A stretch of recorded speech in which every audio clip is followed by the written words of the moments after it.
The top story of the day. A raccoon got drunk. You may be surprised. Did you know that raccoons could get drunk? You may be asking yourself, why did I click this? I don't really care about a raccoon getting drunk. Well, some of you may be saying, dude, just shut up and tell me about the raccoon getting drunk. What happened? It broke into a liquor store, stole moonshine, and I guess peanut butter whiskey, got plastered, passed out, sprawled on the floor in a bathroom. And it's funny, and I enjoyed the story, but I was actually shocked to find that in Google Trends search, as well as across all of corporate news, this is their top story. It's not a joke. But there is actually something behind this that I thought was interesting and worth opening a show with, and it's that everybody's so fried on politics, man. When the raccoon story popped up, people said, just please, for the love of all that's holy, give me the raccoon story. And I'll be honest with you, there is some big news today. Donald Trump suspended immigration, citizenship, and asylum applications from 19 countries. He halted the process of these ceremonies for getting citizenship. These are people who are already in the United States with legal visas that finished the citizenship process. We're about to go swear their oath, and Trump was like, nah, we're not going to do that. So there is big news. 7,000 criminals released from the jails, criminal migrants and other such things, just released in New York for seemingly no reason. And we're in a massive solar storm. So the apocalypse is still here, guys. But it was interesting to see this, and I decided, you know what, at least for today, we'll talk about the crazy stuff too, but at least we'll get started talking about the raccoon and what the raccoon means. What is the message behind this raccoon story? There actually is one. We'll talk about fatigue. Everybody's fatigued, man. Seriously, everybody is fatigued. I've been having conversations. I've been out touching grass, talking to a lot of people about this, and we'll talk about what's happening in this country politically, but what the raccoon means for all of that. Before we get started, my friends, we got some great sponsors for you. We got Bearskin. Check out Bearskin, bear.skin/Tim. That's BAER. You guys already know about the Bearskin hoodie, right? Well, if you've been waiting to get yourself one, now is the time. It's officially hoodie season, cold mornings, windy days, surprise snow. And right now, Bearskin is running their biggest deal of the year. We're talking 60% off for this Black Friday and Cyber Monday. Now, this isn't some old fleece. This thing is built with 340 GSM Bearskin fleece, 10 pockets, a rugged athletic fit that actually looks good. Plus, if it starts pouring, you can zip on the heavy storm rain jacket and instantly level up to full waterproof protection. You get free U.S. shipping from their U.S. warehouse, and the gear will last you season after season. So what you got to do? To get 60% off, text TIM to 36912. Again, that's text TIM to 36912. They'll send you a link so you can lock it in, click it whenever you can. But you're not just buying a great hoodie. You're also supporting the Fallen Outdoors and Hope for the Warriors Veterans Program. So you're not just buying great gear, you're backing a cause that matters. Grab your Bearskin while this Black Friday deal is live by texting TIM to 36912. And of course, my friends, I must shout out, of course, pool water. Have you ever thought about drinking pool water? Don't. But if you want to drink bottled water that's called pool water, you can go to castbrew.com and grab some while you still can. Admittedly, it's a gag product, but it's legitimately just artesian water, which is it's pretty good. And we made it as a gag. Glass bottles you can buy. We got 242 left. Actually, it looks like it's going to be distributed to a variety of restaurants and warehouses and may appear in some gas stations, I guess, because people think it's very funny. So go to castbrew.com, check that out. And don't forget to support the show. Smash the like button. Share the show with everyone you know right now. Joining us tonight to talk about this and so much more, we have Raw Egg Nationalist. It's great to be with you. Who are you? What do you do? I started life as a Twitter poster and anonymously on Twitter, and then my identity was revealed by some unpleasant left-wing activists in the UK. I write about health and fitness. I was the star of the 2022 Tucker Carlson documentary, The End of Men, about testosterone decline, and now I have written a book that sort of follows on from the documentary called The Last Men, Liberalism and the Death of Masculinity, which is about testosterone decline as a political problem. And I think it is a big political problem. Indeed. Interesting. Well, it should be fun. Thanks for hanging out. We got Tate hanging out. What is going on, guys? It's Tate Brown here holding it down. I'm privileged to be here at the Raw Egg Nationalist, a long-time follow, so it's super sick that he's here in the studio, and I'm ready to talk about this raccoon, Brett. How are you doing? I'm very excited to talk about the raccoon. Very excited. You can make everything political these days. It's a lot harder to make a drunk raccoon political. Maybe that's the benefit for all this. Guys, it's Brett. If you don't know, normally doing Pop Culture Crisis Monday through Friday at 3 p.m. We are off this week. We will be back again Monday next week. But Phil, how you doing? Hello, everybody. My name is Phil Labonte. I'm the lead singer of the heavy metal band All That Remains. I'm an anti-communist and a counter-revolutionary. Let's get into it. Here's the big news from the New York Times. Actually, it's not just the New York Times. A drunk raccoon passed out in the bathroom of a Virginia liquor store. Don't worry, it's okay. Seriously, the New York Times and the Associated Press. Raccoon goes on drunken rampage in Virginia liquor store and passes out on bathroom floor. That's literally the story. There's nothing else to read. Here's the Guardian. Drunk raccoon found passed out in Virginia liquor store. There's the image of the drunk raccoon. It's funny. Here's the BBC. Drunk raccoon found passed out on liquor store floor after breaking in, and it drank booze and then passed out. And then, of course, we have the Washington Post. Drunk raccoon passes out in bathroom after ransacking VA liquor store. And then, of course, we have Google Trends showing that, well, there are stories above drunk raccoon. You've got athletic Real Madrid. They're always doing well, but it's spiked in the trends and dropped off quickly. Leeds United versus Chelsea spiked in the trends and dropped off quickly. Eldon Campbell, sad story, spiked and then declined, yet drunken raccoon Virginia liquor store spiked several times and is slowly going up. It's here to stay. The people demand drunken raccoon. And I will just give you the quick gist of the story.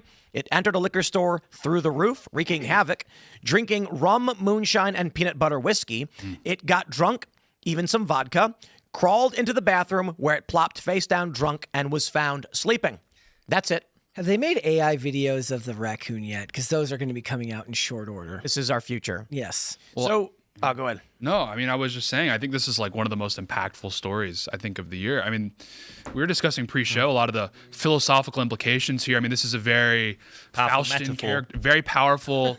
I mean, this is a creature at the end of a civilizational rope. This is someone that is yearning for horizons. And it's a metaphor for men today. You know, Yes. the raccoon, a symbol of wild strength and viciousness, reduced to a drunkard sleeping on the floor, weak, frail, and impotent. I mean, this is like, Yeah, this is my wheelhouse. yeah, yeah. Drunken raccoons. Yeah, it's this unbelievably powerful. Why do you think it's spiking?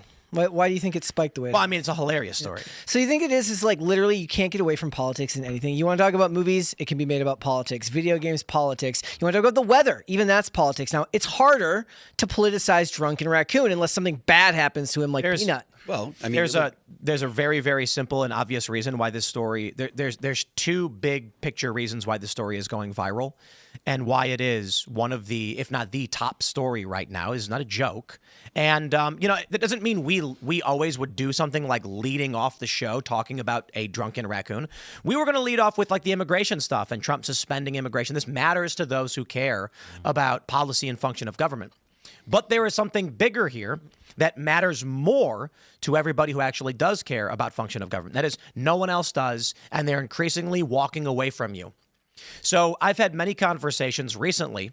More and more people are telling me things like, I used to watch the news all the time, but I just turned it off. It's the same thing all day, every day. So what happens? It's a funny story. People are curious, like, wait, what happened? So they look for it. More importantly, as Brett's mentioning, you can't make it political. It can't really be. Someone's going to be like, well, the issue with Virginia is they have these ABCs. Conservation laws are really, But the point is, Trump's so bad that even the raccoons the raccoons are drunk. Yeah. this story is the top story with 50,000 searches. That's it. Real Madrid has 200,000, but again, that spiked and then dropped off. 50,000 searches is nothing. So what that indicates two big things. Culturally, we don't care about the same things anymore. In the United States, everyone cares about some random thing, some micro community, some random subculture. No one's paying attention to big picture stuff anymore. Again, the story is funny, but also politics is cooked. Not just because we're in the back of the back year of a presidential election, but because for the past decade, literal decade, every day it's been like someone standing next to you screaming Trump at the top of their lungs. And people have begun to tune out and just say, I don't care anymore. There's nothing you can say. Well, it's like the boy that cried wolf with a lot of it. For most of the time, you're hearing that it's the end of the world from everyone, and you can only hear that so many times before you're just like, look, you said that yesterday, and I'm still here. This is funny. Maybe this is a white pill, right? Like people are saying, you know what? I don't care about the terrible thing that people are upset about, on the internet today. Maybe this is like my chance to read a story that has some levity. It's silly, it's funny, and it gives me some respite from what has been a year full of people having an absolute terror attacks fit about Donald Trump. I would say yes, but the search volume for this story is extremely low. The point is the search volume for everything else is lower. Yeah. This means that, normally when Ozzy died, you had 10 million searches. Because that was something impactful culturally that we were all like everybody knew Ozzy. So everybody was like, what just happened? We don't have shared culture anymore. So even though this is the biggest story, it's the lowest common denominator. If the New York Times says we need clicks, if they write a Trump story, they're not going to get clicks. People are either saying, I don't care anymore, or your opinion about Trump is wrong. Yeah. But the Raccoon, 50,000. This is the death of American media. I think, one of the reasons we focused very heavily on memberships is because this is something I've been predicting for a while, that volume-based media is cooked. If you want to run a company and you want to make money to pay your employees, you need actual paying members. If you're going to try and operate off ad sales and volume, it's not going to happen moving forward. Well, even views-wise, if you're talking about that type of, when you said when Ozzy died, who else died around that time? I don't remember if that was Michelle Trachtenberg, but we covered, there was like 3 or 4 deaths that all happened around that time, and we covered them each day on the show to varying degrees of, volume of people watching the clips after the fact. And the Michelle Trachtenberg one did really, really well because it fell in line with what our channel covers. We cover less music. So like you said, everybody's kind of sectored themselves off into their own little corners of the internet. And so you don't have great volume on a ton of other things because everybody's looking for something very, very specific to a niche group of people. Yeah, I mean, this has been described by like some cultural commentators as the monoculture of the 20th century, where, because you had mainstream institutions, mainstream media institutions, so people generally were all on the same page with what sort of media they were intaking. Obviously, the radio, the movie theaters, that sort of thing. The internet comes along and democratizes everything. No one is on the same page. We can't create stars anymore, so there's no touch points for people, and that's how you just get further and further atomization on media intake. There's no stars. We can't create stars anymore. All that's left is small furry animals. Yeah. The lowest common denominator. So I was talking about this the other day. I did a Tim Pool show podcast on brutalism. There's this great video where Sheehan Quirk talks about how you've got this great architecture along the Thames River with these like fish around these lampposts, and everyone gathered around and stood in awe, and they all had a contest, and now they just build black posts. They're ugly LED posts. And why do we have big gray blocks? It's exactly why we have Drunk Raccoon. To be fair, I like Drunk Raccoon. It's funny. But the reason why your McDonald's no longer has a play place, the reason why Pizza Hut no longer has its stylized structure and is a gray block strip mall delivery project is because the people who come to this country, the 53 million migrants, do not share your values. And so if a company says, I want to sell as much product as possible, they have to cater to the community. So McDonald's, what do? They build a play place.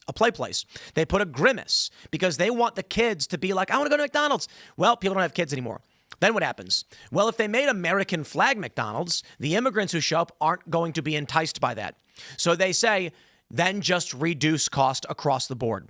What happens? Big gray blocks instead of beautiful Roman architecture, because no one's going to vote to approve a style of art that is not part of their traditional culture or their worldview. Drunken Raccoon is appealing to liberals and Democrats alike, liberals and conservatives alike. So when they run the story, everybody clicks it. If they run a story about Trump, no matter what, they will get heat for it. So this is your lowest common denominator news, and it's not even getting that much attention. Despite it being the biggest story, it's getting, I do want to be fair. Welcome to the end of the year. Thanksgiving just happened. We have 2 weeks of work left, and everybody is counting the days and staring at the calendar. Yeah, it's like QB Neal Everyone's just waiting to clock out. I thought a big part of the reason why all of the stores look the same now is because they want to be able to sell that real estate if the store goes out of business, right? Like when you sell a Pizza Hut now and some other business is there, you know exactly what used to be there before. It lowers the resale for the land, right? There's a bank out here that's a daycare center, Yeah. and where like they built the playground under the drive-through bank teller thing because it's covered, and you can tell it's a bank. Yeah. I mean, the economy always wins. Yeah. If you can make sure that your building is resaleable, that's going to be the motivating factor for everything. I think that there is validity to the fact that there are fewer children. But I mean, I was just at a Chick-fil-A a couple weeks ago, and there was a playground built into it. So it was indoors. It wasn't like the outside one. So I imagine you could pull it down and still, use the space for something. But I think that it's more about keeping the value of the real estate than anything else. This story also, I think, because it's for an American audience, is really shocking. But like, I was recently in Glasgow in Scotland. If you walk down Sauchiehall Street there, you will see animals, humans, all sorts of creatures plastered all over. They're just like what do you call it? Like police sketches, like murder sketches. So I think this is really jarring for an American audience. But I think maybe for the international audience, this wouldn't resonate. They're like, I see this every day. This is called being from Glasgow. See, this should be turned into a movie right here. We should get a drunk raccoon, like live action adult animation. AI is here, brother. It's going to happen. Someone can easily just make the trailer for you right now. There must be security camera footage of this Yes. as well. I mean, Have they not released I them? hope so. Well, there's always those there a body videos of cam? like bears. Like there's always the videos like the bears that break into convenience stores and like Right. get into the food and stuff like that. Yeah, we need to see what the police response was like. I mean, did they rough up this That's raccoon? the real question. Yeah. Shall we actually talk about news, though? Sure, why not? So we got the story from Yahoo. It's actually a republish from MS No One Watching. Democrats shouldn't celebrate losing in Tennessee. Why, yes, just the other day, Afton Bain lost, and Matt Van Epps won in the special election in Tennessee by 9 points. And the Democrats are celebrating because in 2024, this was an R+22 district. And now people are saying, you see, this shows the weakness of the MAGA base and stronghold, which is being ripped asunder. They're wrong and they're stupid, but at least I'll give them this. MAGA is absolutely getting torn apart, ripped to shreds. And, that being said, Turning Point USA just came out and formally addressed Candace Owens, who then said that she'll debate them or whatever. And I'm like, you see, this is the problem, I guess. This is the coalition is crumbling. But that being said, Matt Brainerd has an excellent post breaking this down, where he says the media will make a big deal about how much closer the Tennessee 7 special was in the presidential as some kind of referendum. But this is fundamentally dumb. Don't fall for it. What he basically says is that in 2024, a longtime incumbent ran with zero primary, Mark Green, and outspent the Democrat $2.2 million to $1.2 million. He won by 21.5%. In the 2024 presidential election in the district, effectively zero money was spent by either presidential campaign, and Republicans were energized in a state they were always expected to win. In this special election, basically what he's saying is Democrats dumped tons of money into it, and Republicans barely paid attention. They expected to win. They didn't care that much, and Democrats had nothing else to focus on. So they focused heavily on spending money to try and rip down the slim Republican majority. But in the end, the Republicans still win. And the expectation is going into 2026, when you have an energized base, a then incumbent, and a lot more money, no one is going to spend money in this district. The point being, it is safe red. Even when Democrats invested, they still lost.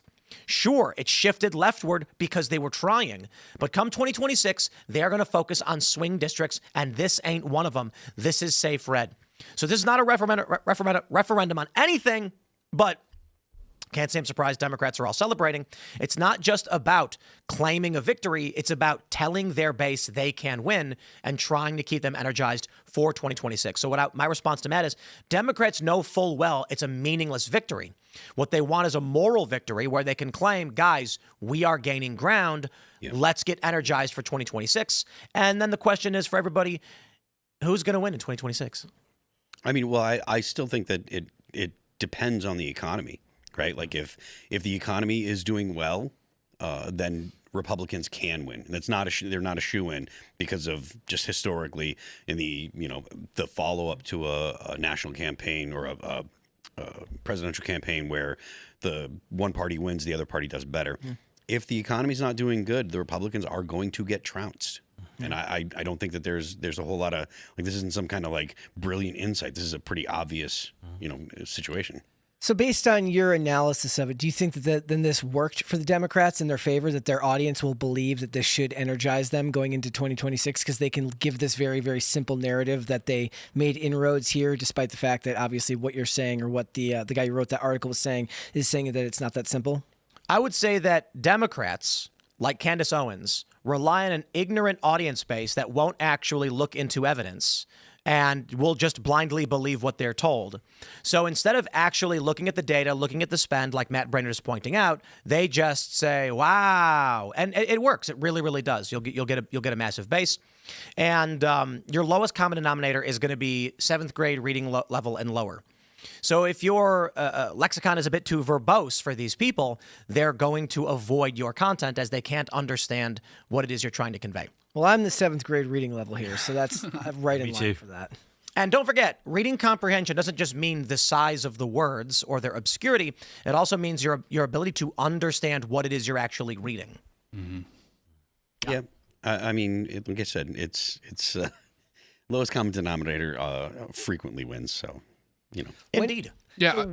At what point do you start worrying going into 2026 economically? Well, I'm worried now because Republicans suck. Yeah. Yeah. Trump needs to stop saying things like affordability is a hoax. Yeah. that really does need And to stop stop holding now. and stop holding up the stock market as an indicator of Yeah, exactly. well-being. It's not working for the base. You have some really odd indicators that are it's showing the morale of the United States is really poor right now. For one, I think it was the Business Insider had an article that said 33% of people between 25 and 34 expect to lose their job in the next year. Yeah. If you have a third of your young people just expecting to lose their job and they gave a variety of reasons, the main one was just that the job would be redundant.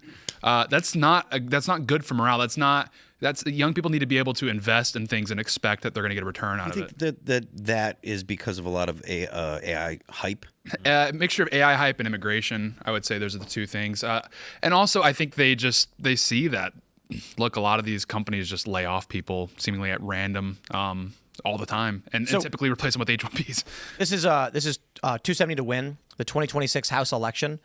I'm sorry. Tennessee's 7 is not. It's safe red.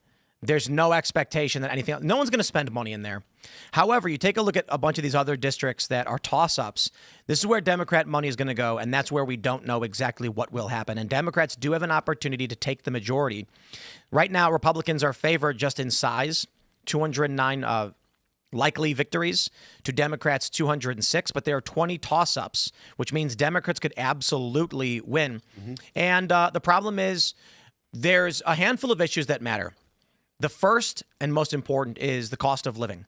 Republicans are viewed more favorably than Democrats, but Donald Trump is going on TV and saying grocery prices aren't up. They literally are up quite a bit, and it's terrifying. Yeah.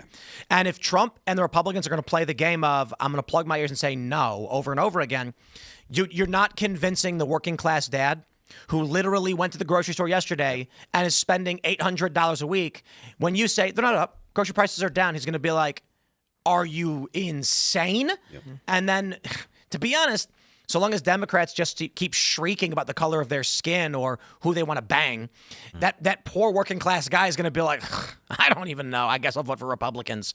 But some Democrats in the congressional districts, they've already had this postmortem report where they said you need to shift on this message. If swing Democrats go heavy into economics and Republicans aren't, Democrats win. Well, weren't they saying that's why Mamdani did as well as he did, because he stayed on message as far as the economy? So if they can do that, if they can get out of their own way and actually focus on things that matter rather than race and gender, then it feels like it would be very easy for them to. Yeah, it should be. Those can be tertiary issues.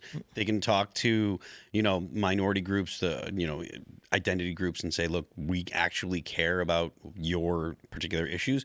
But if they're not talking to the average person saying, look, we have a plan that is going to help you economically, then they're not going to be able to get people to vote for them. Yep. And they don't. No, they don't. They don't. And not only that, the base wants a lot more. The base wants immigration enforcement. They're getting an arrest of corrupt Democrats, and it's not being delivered upon. The immigration stuff, for the most part, is actually, C+, B-, pretty good. But that's the base. That's the politicos. That's the esoteric. These aren't the people who are reading stories about, drunk raccoons on a bathroom floor. Those people are just like, oh, yeah, obviously the raccoon had to steal the booze. He couldn't afford it anymore. Yeah. It's expensive. Indeed. The highest IQ among us saw the story a day earlier. And then we passed that along to our journalist friends and said, guys. The raccoon story? Yeah. I did see it and I didn't care. and now it's reached, again, I will stress, it is actually pretty scary when 50,000 searches is the 4th biggest search for trending stories. It used to be millions every day. It used to be hundreds of thousands on small trends. It's a combination of no one uses Google anymore. They're shifting to all the different AIs for search, but that is derivative. It's not actually linking you to the source material. So it just looks to me like culture is completely bifurcating. And I will give you my projection with, we talked about it last night in the members only show with Nick Freitas. Because he contested my assessment when I said, if Donald Trump were to suspend habeas corpus, we are on the same track as 1861. And he said, absolutely not, because 7 states had already seceded at that point. My rebuttal was that more than 7 states have already violated federal law by allowing illegal immigrants and utilizing that to seize federal power. Yeah, it is worth noting that back in the, before the Civil War, there was still kind of the general idea that states could secede, right? Like when the Constitution was signed, they said, well, we're going to join this country. And it was kind of a given that if they felt like they wanted to leave, that they would be allowed to. And my point was, where we are at right now with the election of Zohran Mamdani in New York, we already saw right when he got elected, something like 40,000 people and businesses had fled New York City. Already 500,000 left over the past several years from Manhattan specifically. New York has, I believe, around 11 congressional districts. And you had back in 2018 Crowley v. AOC. And Crowley was your neolib, typical, urban liberal fat incumbent, and AOC was the progressive upstart. When she won, she moderated quite a bit. She's still a lefty. She's still pretty far left, but she pulled back on certain issues that resulted in criticism from the far left. AOC is now the moderate for the district. Because the conservative-leaning individuals are all fleeing, now all that's left is left and far left, which means when left and far left compromise, you get further left than AOC. So what is it now? They're talking about primarying, who is it Hakeem Jeffries, maybe? I think so. Where is he? He's in New York, right? He's in Brooklyn. He's in Brooklyn. Yeah, there's talk of a socialist candidate primarying Hakeem Jeffries. And he's the leader of the Democratic Party in the House. So what's going to happen is, as more conservative-leaning people flee blue districts, those blue districts will become communist explicitly. They will send members of Congress to D.C. who are explicit communists. They will then vote for communism, and you are going to have this increasing polarization where in the federal Congress, if Democrats win, they are going to vote for outright communist law that's going to result in Nebraska being like, no way will we abide by that federal law. That's insane. That's what geographic hyperpolarization is doing. And the danger with Democrats winning in 2026 is not just that Trump gets impeached. It's that you're actually going to have probably around 20% of the Democrats that come in being overt socialists and pushing bills and laws that will burn this country to the ground. And to avoid the analogy innuendo, I will literally say they will enact policies that will extract value from the economy, that will drive up the national debt, disincentivize workers, incentivize mass immigration, which will displace low-skilled workers. Then they'll enact large minimum wage guarantees, which will destroy small businesses, and you will get a depression like that, and then everyone starts fighting. Yeah, I mean, I don't imagine that Donald Trump is going to be, signing bills that the Democrats put on his desk, but I do think that in the next election, the next presidential election, if a Democrat wins and the Democrats still have control of the House and Senate, you're going to see serious bad policy that will get instituted. Like the Democrats still want to see Medicaid for all, and you're $30 trillion in debt in this country. And there is no way we can afford that. And if you implement that policy, it will destroy the value of the dollar. And there's a lot of Hollywood donors right now that are pushing on more for Gavin Newsom, even more, despite the fact that he's made Hollywood pretty much untenable for them policy-wise. And he would be one of those candidates that would be able to put those types of policies into effect. And it would be hard for Republicans to push back if they lose the House and the Senate. Yeah. And just the fact that they would have the control of the House means that, just like Tim was saying, impeachment stuff the entire time, there will be nothing that will get done. People will blame the Republicans because they're going to say, oh, well, Donald Trump didn't get anything done. He was in office for 4 years. And it only makes it more likely that the Democrat wins in 2030. Well, and people are they have an issue with Republicans right now because they feel like they can't get their crap together, right? Yeah. They feel like everybody's fighting with one another and nobody's presenting a united front and everybody's off on these side quests when they're not focusing on the things that they should be. Yeah, and the Democrats, they're really good. They're much better than the Republicans at building up political capital and then spending it in various places. The Republicans don't really understand this. The Democrats understand that, hey, you can just battery farm foreigners in your country until you have the voter base to then push across the finish line stuff like Medicare for all. Because all of this policy that they've been pushing over the last few decades, they had to wait till Obama to really start pushing. All the Obama agenda policy was being discussed in the 1980s, but they had to wait. They had to wait until they had the political capital built up to then cash in and start passing a lot of these different things. And so that's exactly what's happening again. They need to get back in control. It's not gonna be like day one where it's just gonna be like they're gonna be spraying and praying. But they can keep the border open. That allows them to rebuild the political capital they need to then spend on various nightmarish projects. The big question, though, is the right unified? We have the story from Mediaite. Charlie Kirk, producer, hits back at Candace Owens, accusing her of inciting harassment of those close to him. Now, it is a bit, drama to be talking about people instead of policy and politicians, and not so much the politicians, but what they're doing. But Turning Point did formally respond for the first time. And the reason this story matters, it's not so much the people, it's is the right fractured? And I'll tell you this right now. The libertarians are already pissed at Trump. And now MAGA is in internal wars following the death of Charlie Kirk. There are people fighting each other left and right. Marjorie Taylor Greene was unendorsed by Trump, then announced her resignation. Then when Mike Cernovich tweeted at her, you need to serve your full term, she tweeted at him in the weirdest way, being like, men telling women to get in the kitchen and make a sandwich. And it's like, actually, he's telling you to serve Congress. I think it's kind of the opposite. But she's snapping off.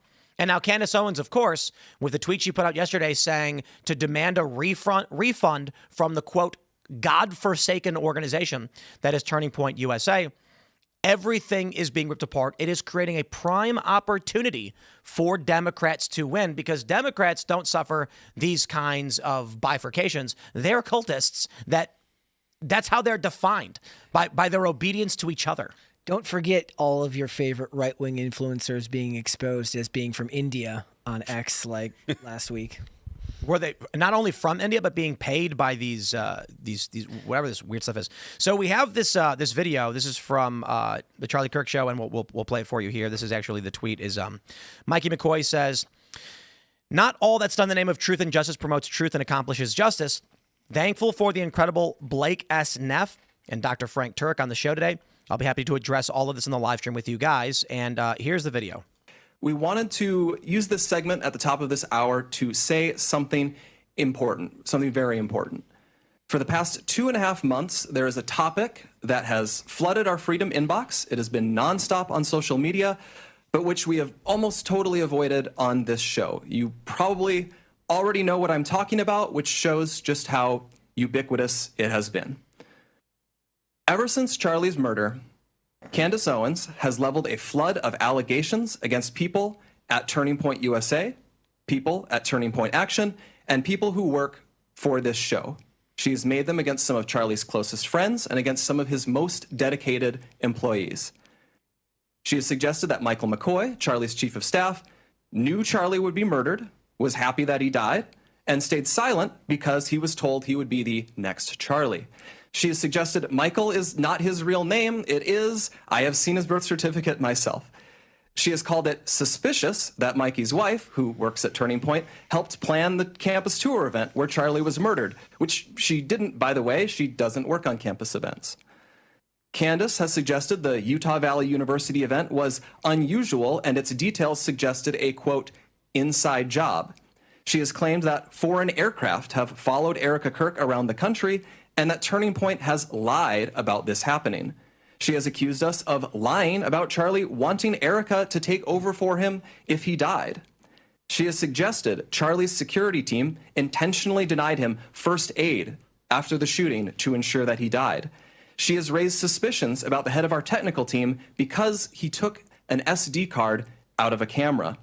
She has spread absurd claims that Tyler Boyer, who we just had on the show, sexually abuses male interns. She has suggested that TPUSA faith-affiliated pastors, like theologian Frank Turek, who we'll have on in a moment, and Pastor Rob McCoy, are part of a military, quote, infiltration of Turning Point, either because they are veterans or because they have family members who are. Even if not everyone has been named specifically, though, Candace has effectively tarred everyone here with complicity in Charlie's death by repeatedly saying he was, quote, betrayed by, quote, everyone. She has said Charlie's murder, quote, had to be approved by Charlie's friends, and then suggested those friends might have her murdered too for, quote, knowing the truth. She has made claims of financial impropriety and fraud at Turning Point, adding up into the millions of dollars, which, again, is not true. Charlie made sure the organization was audited by a third party every year. He personally reviewed and he signed off on every expense report, and literally every single bill paid by the organization down to a single United States dollar. We have never missed a 990 deadline. Candace has made other stranger allegations involving French paratroopers in maroon shirts, Egyptian Air Force planes flying out of Provo, Utah, and potential underground assassins traveling through unseen tunnels. At one point in early November, she started wildly throwing suspicion on members of Utah Valley's soccer team for wearing hoodies. I could go on. There is always something new coming up, and none of it ever pans out because, from the start, there has been nothing there. The attacks and allegations from Candace are either lies or they are innuendos thrown around with a total, reckless disregard for the truth, so that Candace can manipulate and string along an audience of people who don't realize they are being played. Instead of being able to grieve properly after one of the most heinous murders in American history, a murder many of us had to witness, my friends have had to endure harassment from people who have gotten whipped up by what Candace is saying. In fact, I would say we have suffered more harassment from these people than we have from Antifa supporters who overtly celebrate Charlie's murder. And just like a lot of those Antifa members, many of these people take this delight in how gross and unpleasant they can be. What our friends have had to endure is not funny, and it's not insignificant. It is evil. I have seen it. For months, we have received hundreds, thousands, I suspect, emails and calls asking us to respond. People have wanted us to invite Candace on the show. But for a long time, our approach was to say nothing. We did that for several reasons. First, we thought that her prevarications were so absurd that nobody would believe them. We shouldn't have to answer questions about secret tunnels or Egyptian Air Force planes. That sort of thing is just, it's beneath contempt to respond to. The second reason we've said so little, though, is because there's a good rule of thumb, which Charlie followed. Do not feed the trolls. Focus on the mission. Reviving America, uplifting young people, making heaven crowded. Don't give air to people who want to tear you down and sow discord. Lastly, we didn't respond because Charlie always viewed Candace as a friend, and we were holding out hope that she would return that friendship and stop what she was doing. But a week from now, it's going to be 3 months since Charlie's murder. Candace has not changed her behavior. She has continued to spread falsehoods about Charlie's friends, and she continues to concoct new ones about new people. She's using these falsehoods to enrich herself while dividing the conservative movement at an absolutely critical time for this country. And far too often, We here have heard from ordinary people, people who loved Charlie and who Charlie loved so much in return. These people have expressed the worry that we are staying silent out of cowardice or as some sort of tacit admission that some of the attacks are true. Neither is the case. Our silence has never been, and it will never be, equal to complacency or approval. Still, we decided Charlie would not allow this to go on. Charlie was not a coward. Charlie was a fighter. Charlie would not allow someone to spread lies about the people closest to him with impunity. And he would feel ashamed if other people were stepping up to defend his friends while he never did so himself. Candace has mentioned several times that the ball is in our court. So here's what is going to happen. In the near future, there will be a live stream here in Phoenix where we address in a clear and comprehensive way the claims and accusations, the false accusations that have been made against Charlie's family, friends, and the people here at Turning Point. We plan to walk through everything carefully and thoroughly. If Candace is available, we would sincerely welcome her participation in that live stream at our studio here in Phoenix. At this point, we believe the ball is back in her court. Our motivation for doing this is not out of any obligation to Candace. It is about honoring Charlie. We feel a deep responsibility to protect his legacy, his work, and the truth. I feel that. I owe Charlie everything in my life. I feel it immensely. And that is why we feel compelled to speak clearly and openly now. We'll have more on this in the near future. It's entirely possible that moving into this election season, we saw this with the Ron DeSantis fracturing, the conservative Trump base fracturing. Some were saying Trump's got to return. Some were saying Ron DeSantis is the guy. Before Trump announced he was coming back, I said I liked Ron DeSantis, would probably support him. This is like 2022. Then Trump announced he was coming back, and I said he's improved. He's got better demeanor, better behavior. And DeSantis really flubbed it. Still, there is this fracture that exists, but it's like there's like a tacit alliance between those who are just traditional conservatives supporting DeSantis, getting behind Trump even though they don't really like him. I think by the time the midterm comes around, there's a strong probability everyone's back on the same page because the Democrats are going to be coming out with insane policies that we'll all find ourselves at odds with. However, as of right now, everything is fractured, and I think Turning Point has, to a certain degree, some responsibility, not nearly to the degree that Candace Owens does, but and responsibility in they don't have what Charlie had. Charlie is gone, and without Charlie, you lose what made Turning Point and what built this coalition. So when I say responsibility, I just mean like an organization without its captain is not going to do as well, and there already are divisions forming. That is. And take for it whatever you will. The issues that we've had with Turning Point, where we're not going to be there for whatever reason. They've asked us to come back. It's not possible at this point. We have other commitments. Then you have Candace Owens, who is doing everything in her power to destroy Turning Point, which is the principal unifying force, though it has faltered a little bit. This division exists. There are people I see on social media saying there's no division on the right. MAGA's unified. The left is trying to sow division. Oh, it is fried. It is ripped asunder. I mean, Tucker Carlson versus, the Babylon Bee guys and the Megyn Kelly thing they posted. There's no unified right at all. It is now a disparate faction of various anti-left, like non-left groups. And whether they come together around their candidates, I don't know. What I can say is I know my rep. So when the midterm comes up, I already know who I'm voting for, right? Riley Moore is fantastic, and it's nothing to do with whatever it is that's going on here. So that might not speak to the midterms in the same way. But there may be a lot of people that can't get behind the same candidates, and this division can result in people staying home. Yeah, absolutely. I mean, if people feel like there's no kind of unified voice on the right, they're definitely not going to go out to vote. Yeah. It's hard enough to get them to vote in the off terms anyways, Do you think some of this is because I don't follow the story. I don't, but it's crazy because my X feed is just full of people talking about this, and I don't have any interest in following along with the Candace Owens stuff. Is it kept to Twitter? to X? Is this the type of thing where it's not going to make its way into the real world? No, it's everywhere. Yeah. It's everywhere. And I think, like Candace tweeted at me earlier, and this is what she does. Some account took a quote from Timcast IRL out of context, where we were discussing Candace Owens reportedly makes $10 million per year. That's what Fortune said. And the greater context for you guys watching, you already know this because you watched the show, was that does she really make $10 million? Well, based on the views that she gets, she does one show that gets like 2 million views. We do a bunch of smaller shows. If we did one show, maybe it would be 60, 70% the size of hers. We make more than $10 million. I think Candace probably makes more than $10 million.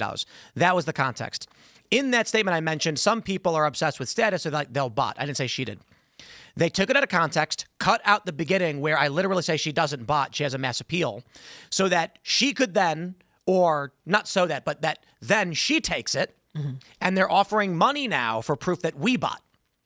She is, and of course, she didn't actually tweet Tim Pool does thing, or she uses vagaries, because as I explained earlier this morning, a politician can't come out and say, if you vote for me, I will do thing to Social Security. Whoa. All of a sudden, you've got 775,000 people in your district, and 100,000 are saying, what do you mean you're going to change the scheduling for Social Security? You can't do that. That's going to screw me up. So how do you do it? You say, vote for me and I will fix Social Security. Yeah. Ask me how. How will I fix it? You don't know. The first thing I'm going to do when I get in there is I'm going to go to these politicians and tell them, you stop messing with it. My people need their Social Security. It needs to be fixed. For the younger generation, for the older generation, you don't actually say anything. Otherwise, people get mad. If you keep it as vague as possible, then people fill the gaps in themselves. That's what President Obama did with the Hope and Change. That phrase was plastered everywhere, and everybody that saw it internalized it and decided what hope and change meant to them. Yep. And there was no actual message from the Obama administration. Like Kamala Harris, forward. Yeah. What does that mean? Yep. It's because we're dealing with the lowest common denominator of society. So right now, another thing that I explained, as I explained in great detail why Candace is not botting, is that you can choose to diversify your content and try and find things that are appealing because politics is boring. Hey, the Raccoon story. To be honest, our concurrent viewership is lower today from choosing to do that, but I don't care. I thought it was funny. And, it is what it is. We talked about it before the show. I said if we do the Raccoon thing, we're not going to have as many viewers, but, it's funny and we should talk about it because it matters. But Candace is going the other route. As vague as possible, as terrifying, true drama, true crimey, emotional, female-coded that she can. I mean, and I really do recommend y'all watch your episode from yesterday where she was in love with Charlie Kirk. Again, I clarify, I am not saying this derisively. The way she describes, I'm going to say it again. She's like, I texted him saying, I feel like an alien. And he said, I feel like a time traveler. And I'm like, yeah, that's romance novel stuff. No, for real. That's like romance novel writing for women where it's just like, he looked at me and said, I must be like a time traveler and you're my alien. And she was like, I was his wingman telling him what to wear. Honestly, it sounds like she loved Charlie. Charlie chose someone else, and now she wants to burn down the world all around Charlie Kirk because she couldn't have it. Rough. Well, I mean, in all seriousness, I think that's maybe reading a little bit too much. I think really she's just like, how can I get views? You know what I mean? Well, that's one better. Like, what if I said the assassination plot against me? You know what she tweeted? It was really funny. She said, I can now say with full confidence that I believe. She said that. I can now state with full confidence that I believe Turning Point betrayed Charlie. Wait. State with full confidence that you believe? Why, was there a point at which you weren't sure if you believed something? Like, these are the vagaries of sentences that allow you to get by. Like, I can say right now with 100% certainty, there is 100% certainty within my heart that I believe Candace Owens is trying to kill me. Right? You get the point. That way she can't sue me for defamation. Well, I never said I believed she actually, I've confirmed it. I said I confirmed that I believe it. And I can believe whatever I want. Can't sue me for that. From everything that I've seen, it just seems like she's fantastic at telling the story that she's telling when she's doing her job. She's very good at what she does. I don't know the validity of anything that's going on, but from the reaction she gets from the people that listen, she obviously strikes a chord with a lot of people. Oh, there's a lot of people that are in my X post, or there's a lot of people in the chat as well that are like very committed to the story that Candace is alluding to, with no actual. There's no there. She's not actually saying anything. She's making all kinds of innuendo. That was a great point from Blake, where he's like, she'll say something and then abandon the storyline. Mm-hmm. It's like these planes, what's going on? And then a day later, it's not even a thing anymore. Yeah. And now she's jumping back in time and being like, I heard Colvette was going to make millions off a deal with BB. And Colvette's like, what deal? There's no deal with BB. And it's like, sure, I don't know, maybe he's lying, but why is she going back in time now to a previous statement? Because it's just there. It actually is remarkable, because we talked about this the other day when we were listening to her show. She talks for a long period of time without actually saying anything of substance. And I'm like, I guess that makes it easy to understand if you have a low reading comprehension, which is most people. I'm not trying to insult most people, but that is most people. So you're going to get mass appeal if you intentionally speak in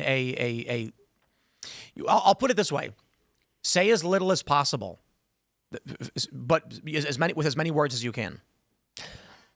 But this is also politics adjacent to, this is a horrifying, tragic event that's adjacent to politics, and a lot of people consume politics now as sort of a spectator sport anyways. It's no longer something that people look into critically. They just want to see their side win, and this is kind of adjacent to that in a way, which means it's hit people a specific, hits in their heart.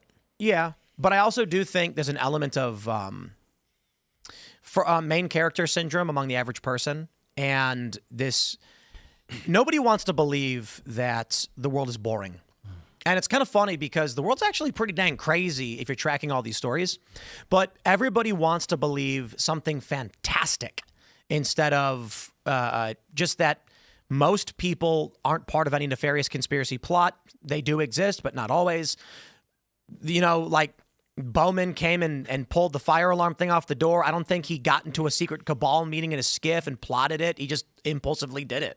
I mean, I actually do think that the world is, for the most part, pretty boring. Like, a lot of times when we talk about this stuff, it's like you're curating news all day. You're gathering stuff from across the country, whereas back in the day, you maybe saw your local paper, maybe you got some national news, but you didn't get the amount of access you have to just unbelievable amounts of information, which means now the world feels like it's more crazy and haphazard than it actually is. So we got a super chat from Wyatt Kaldenberg who says, just the cyber right cares. People in the real world are unfamiliar with Candace Owens. Tim Pool, Turning Point. This is just cyber drama. It's not real. You are wrong, my brother. This was just over the holidays. All I was doing was going out and bumping into random people. And I mentioned this the other day. I was at a steakhouse and I overheard people talking about civil war because of the shooting in D.C. Yeah. This is major news. All of this stuff is tied together. And people used to say for a long time, Twitter's not real life. And it was technically correct because it wasn't in the seats of power. But as young people have aged into those seats of power at corporations and politics, that worldview absolutely is real life. And, I'll just say this. Out in the middle, like, we've had issues with skateboarding. I go to a skate park and people are putting flyers of my face up. It is absolutely everywhere in the real world. There are people who made T-shirts of my face and they wear them at skate parks. They're not fans. They hate me. So they made T-shirts with my face on it. This stuff absolutely does make it. I was playing poker on Saturday and there's 3 young guys and they brought up Candace Owens. Candace Owens comes up all the time. I was eating at a steakhouse and there was a group of construction worker guys. And when they got up to leave, recognized me. And one guy said, "You really think Charlie's dead?" You really think? Wow. Yeah. And I said, yes, I do. I mean, we like our team knows his team. Like, I was on the phone with some of them. They were freaking out when it happened. And one of the things I was talking, I can't remember what I was talking about. It was maybe Jeremy Hambley or Jack Posobiec. I was like, guys, this is regular people listening to this stuff. This is mainstream entertainment. The question is, though, how do you dissuade people from believing this kind of stuff? Someone says always, do you really believe Charlie Kirk is dead? What evidence are you ever going to present to to prove to someone that he actually is dead? I mean, I don't imagine that there is any evidence because people have already convinced themselves that, even though they don't have any kind of hard facts, they're like, well, and then they look at all of the implications or all of the innuendo, and they're like, well, that does it for me. You see it all the time. People say, oh, this is the way that it's got to be. You can present all kinds of evidence to the contrary, and they're like, well, we saw it with the JFK files. You saw, people were like, oh, that it was Israel that did it, and there was almost no mention of Israel in the JFK files. But people that believe that it was Israel, they're like, well, the fact that they're not in there proves it.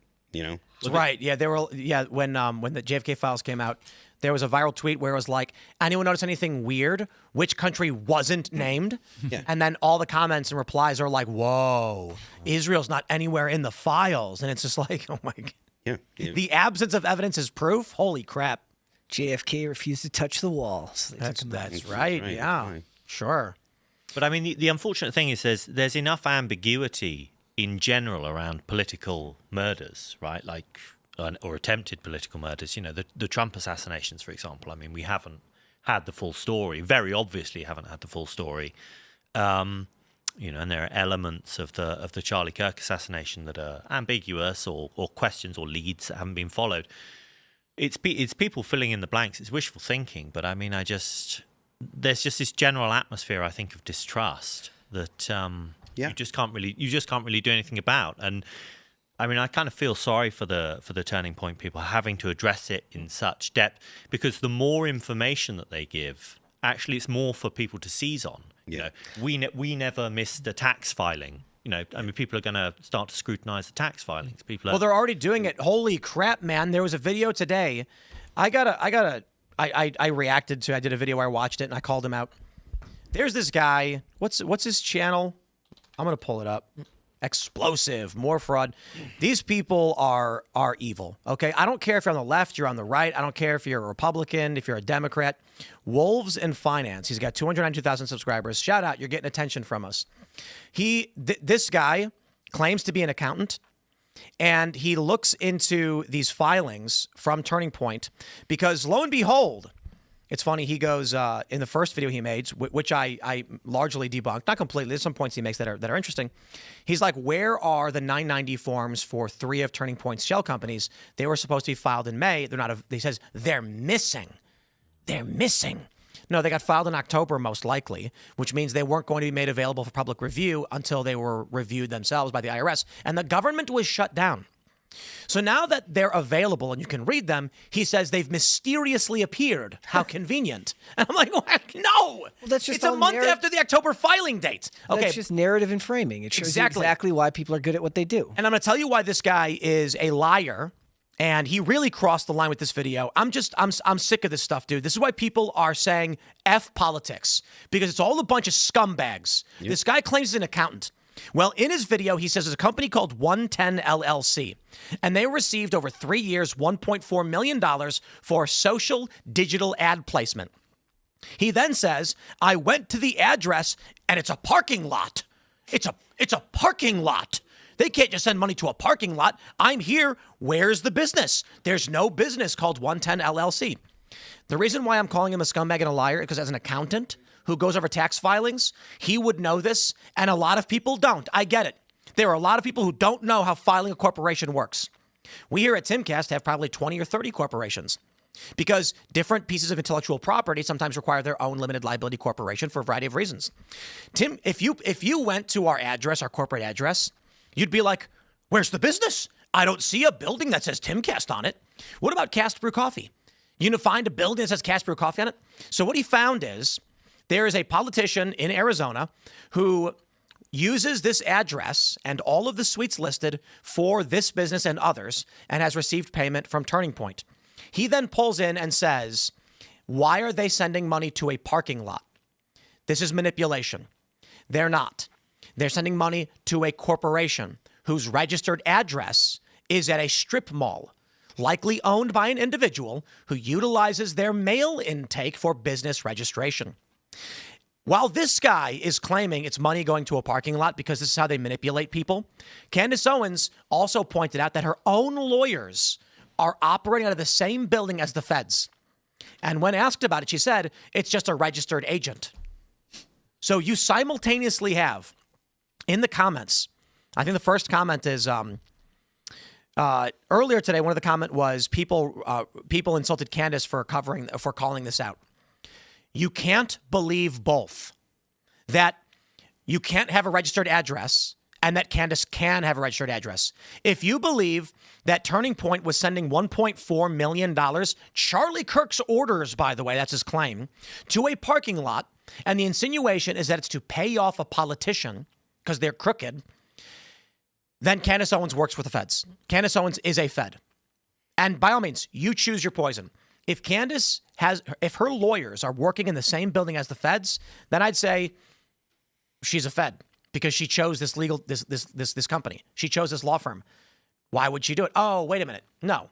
It's a Delaware address utilized by tons of corporations, including some federal agencies and many law firms, and they don't actually work there. It's just a registered agent. Oh, well, that makes sense, right? Okay, well, then this guy he's playing the opposite game. So you pick which lie it is. That's why I'm sick of all of this stuff. People are wondering why we chose to lead with raccoons today.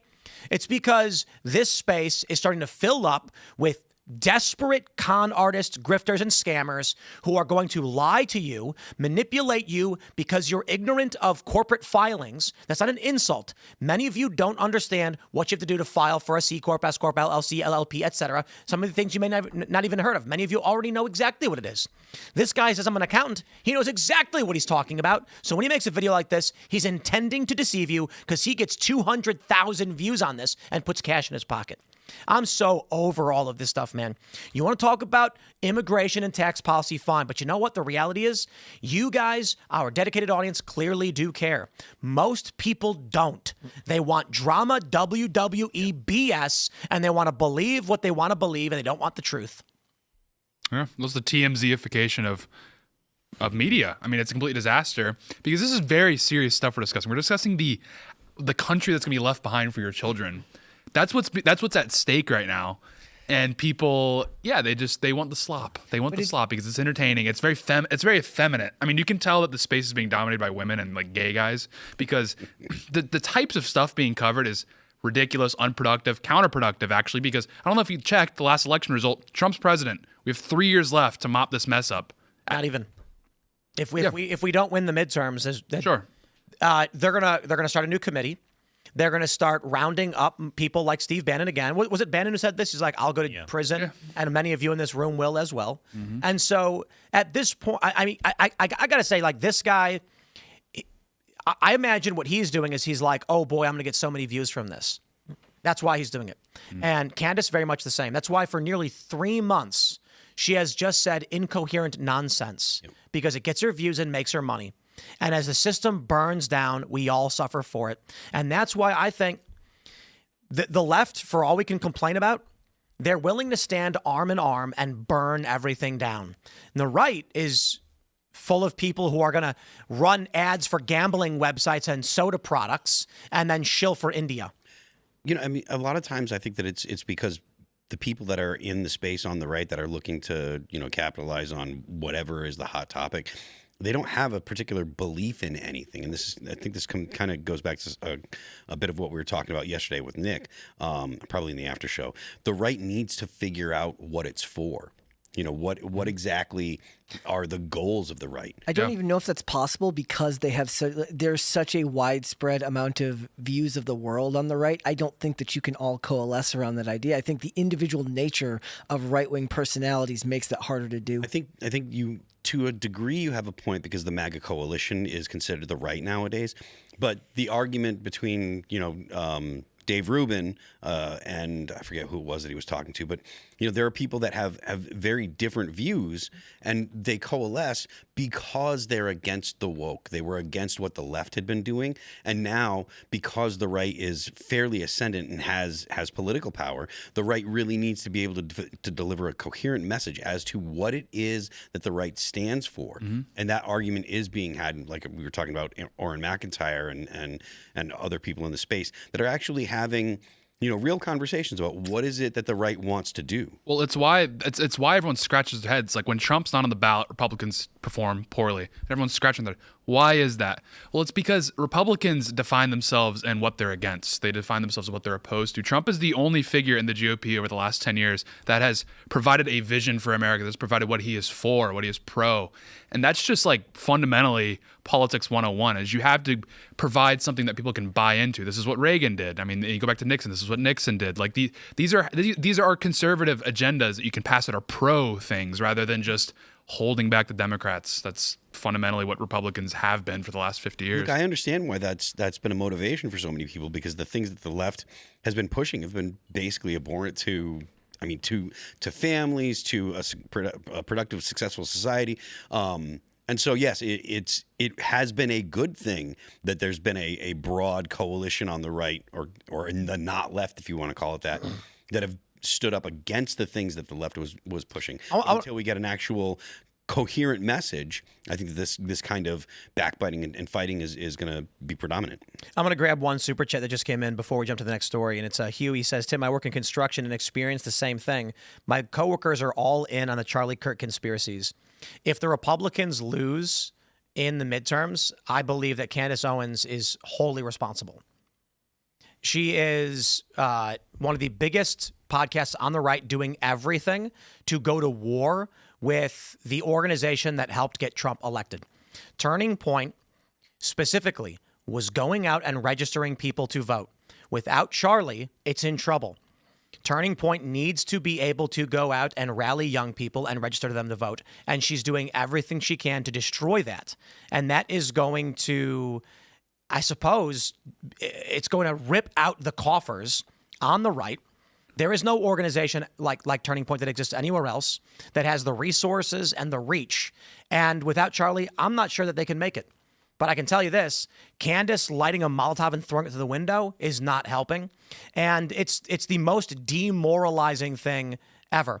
Additionally, all of the fucking cowards on the right who are too scared to say anything about her, because she tweets at me talking shit or whatever, and then a bunch of people come and flood our chat. I could give a single flying fuck. You can come and you can burn everything I have to the ground, and I will happily live in a van down by the river. I don't care to be number one. I don't need to be number one. What I care about is what is true and what will help this country and what works. And she is a fucking scumbag, okay? And she's getting worse every day.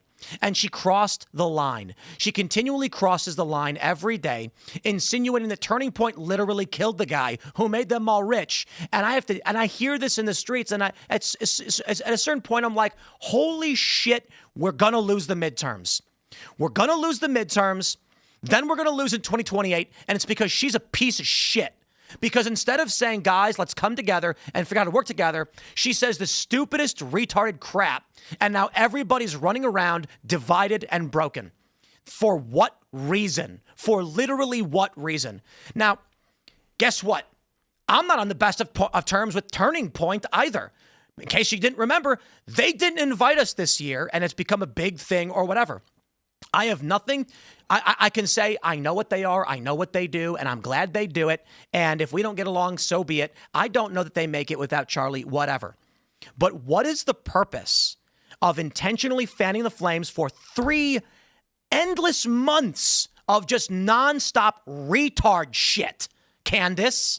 Holy crap. You know, initially in the beginning, she brought up some interesting things. New photos had emerged, and I said, wow, I even said this to Andrew Colvett at Turning Point at the beginning of October. Now she's at the point where it is video after video where she's saying it's an inside job. She's saying, like, there's a video of the dude, Mikey McCoy, grabbing his phone and making a phone call, and she's acting like that's weird. And then you get this other guy who's claiming that the business is a parking lot. Well, he full well knows businesses can be registered anywhere. To be fair, it's not only just Candace and saying what she's saying. It is all of these people who are like piranhas ripping the right to shreds. And you know what? A lot of cowards on the right being unwilling to say anything about it. Well, this is where we go. The Democrats are trying to find a way back to reality. They published this thing where they said, oh, we've got to, it's called Deciding to Win. And they said, we have to address kitchen table issues. Like hell, I would ever vote for someone like Elizabeth Warren or Gavin Newsom. But what I think is likely to start occurring now is the grifter right is cannibalizing itself. You are going to see the right now move from a populist base more to a neocon base. Democrats are going to go to war internally over the far left, and you'll see the emergence now of these deciding to win types, which, like Stephen A. Smith, will start agreeing with people like me and Joe Rogan. And they're going to try and win back the ground, and they're going to utilize the absurdity, psycho-reality of Candace Owens to rip people from the right so that Democrats can start winning again. And that is the reality the right has to contend with. Conservatives had a coalition. Charlie helped build it. Disaffected liberals came on board. People like Candace are intentionally burning it to the ground. Stephen A. Smith is coming out. Bill Maher even now coming out more reasonably. The Democrats are going to reemerge. Those that sold their souls for woke and to COVID are going to lose out, and they're going to retire. The AOC types, you're going to see her desperately try to moderate. But we're going to see in these swing districts, they're going to try. Now, that being said, hyperpolarization, as I've already described, may affect New York and Los Angeles and Chicago, so we will see it. Maybe it all just gets ripped apart anyway, and you end up with 15 different factions all fighting for power in the federal government. All I can say is it is frustrating to look at everything that's happening in the world and realize, for a brief moment, my friends, maybe this is a little bit too black-pilled, but I'll say what I'm going to say. It looks like victory. A year ago, it wasn't a long, protracted election. It was a snap and done. Trump won. Wow. And then one by one, cracks in this coalition begin to form. For whatever reason, the falling of Daily Wire, the ousting of Jeremy Boring, he's gone. Whatever it is going on with Daily Wire, I have no idea, but for some of these guys, their views have gone down. There's been heavy critiques. There's the Israel and anti-Israel rights now fighting each other. You see these cracks forming. You get the Tucker Carlson, Nick Fuentes dispute, and now Candace Owens is trying to burn down Turning Point. And so what it feels like to me is we're watching the ship sink. Now, again, we don't need to be completely black-pilled all the time. Maybe as we move into the midterms, people will start to hyper-focus on politics once more. Viewership will start to rise. Money will be dumped into the space. It's the year after a presidential election, like 2021, it's always like this. In fact, our viewership today, it's bigger than it was in 2021. So there's things to be excited about. And we did have infighting over the DeSantis stuff, but it is pretty dang frustrating to see all of the hard work that was put together to stop the far-left lunacy fall apart. But at least I can say this. If the deciding to win Democrat types do push out the sellout corporatists and they do push out the woke far left commie whatever, maybe the Democrats will emerge as the alternative to the lunacy of the pathetic right, and they'll start winning back people who will consider themselves disaffected Republicans. Me and Tate were talking about the rise of Stephen A. Smith a while back. Yeah, well, but to Tim's point, like, this is what's so frustrating is because it's almost cool to not take anything seriously anymore. It's almost cool to be the person that's in on the secret and like I have this hidden esoteric knowledge that sometimes the most boring reality is the reality, which is the reality that Trump is president. This is the most viable option to save this country. Get behind him because you do not understand what is coming for you when Trump. If this fails, if this project fails. I just got someone pointed this out, and it's a great point. This guy who made this video, Wolves in Finance, who he's like fraud at Turning Point, and he's like, I went to this address and said that I can't find the business anywhere. There's literally a UPS store there. He has discovered that the business is a contractor with an LLC registered to a mailbox at a UPS store, which was always allowed. That's where they receive their mail. And he's pretending not to know this. So you know what? You know what I want to talk about? Something that's not political and it's funny. Here's a story from Wired. Men are betting on WNBA players' menstrual cycles. Some sports gamblers are trying to predict WNBA players' performance and the outcomes of games based on the athletes' periods. One betting content creator has dubbed it blood money.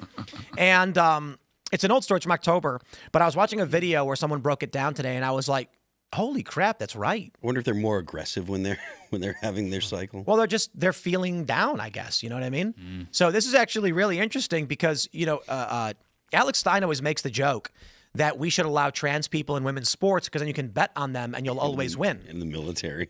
And the military, yeah. They say, the whoosh of a dildo flying past your face, tribalistic chants, men making bets on your bodily functions. Wow. This isn't a cult. This is a day in the life of the modern WNBA player. You know what? I'm just going to say it. Nobody wants a WNBA. Nobody does. Right. Does anybody here want it? Do you want it? No. No, of course not. No. Why does it exist? Someone made the point that like a WNBA player getting pregnant is like a torn ACL. You're just out for the season. You're out for it. Yeah. Yeah, but NBA players don't intentionally tear their ACLs. Right. Yeah. Yeah. I saw that they were going for contract raises too with the new collective bargaining They want agreements. to get $20 an hour. Yeah. Look at this. They say one prominent figure making and predicting these wagers, who goes by Fade Me Bets online, has garnered thousands of likes and shares on Instagram for his menstrual cycle betting strategy. He claims he's been correct on 11 out of 16 of his period-related predictions, with about 68.75% accuracy. What's kind of good, but also kind of bad, is it brings more people to watch the WNBA. But on the downside of that, it's usually just all gamblers, says Fade Me Bets, How does he who know declined that? to be named. How does he know their menstrual cycles, though? Yeah, I don't know. Follow him on Instagram. Probably a Maybe they'll pheromone post Here's a expert. quote. Here's a quote. Just follow him long enough. He says, not everyone is the same. Yes, they are a traditional 28-day cycle, but everyone's is different, and it varies from person to person, month to month, says Amy West. Fade Me Bets admits that predicting WNBA player performance based on menstrual cycle assumptions is more art than science. His typical menstrual cycle prediction videos all start with vaguely menacing phrase, "We got a victim. We've got a victim, boys." Good. Wow. By this, he says the victim is the betting line. The odds set out the sports book that determines a person's payout, not the player herself. He then shares predictions about whether a specific player is menstruating, ovulating, or in their late luteal phase, which occurs after ovulation and before the period comes. For instance, he said this of Clark.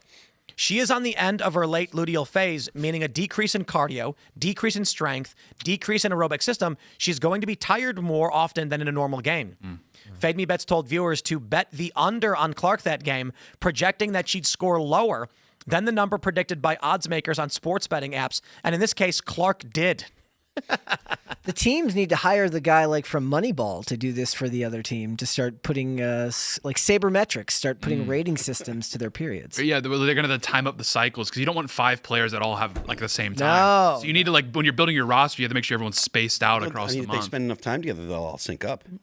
That's true. You know. I mean, you could do this for the men in the NBA about when their wives have their periods, because they might not be playing well either because their wife is being rude to them at that time. Yeah. Yeah. Frustrated, or maybe, like I said, maybe it makes them more aggressive. They're angry. They're having a bad day. They got to get it out of their system. Yeah. I think that's why a lot of them pick up multiple baby mamas so they can cycle around. Oh God. Yeah.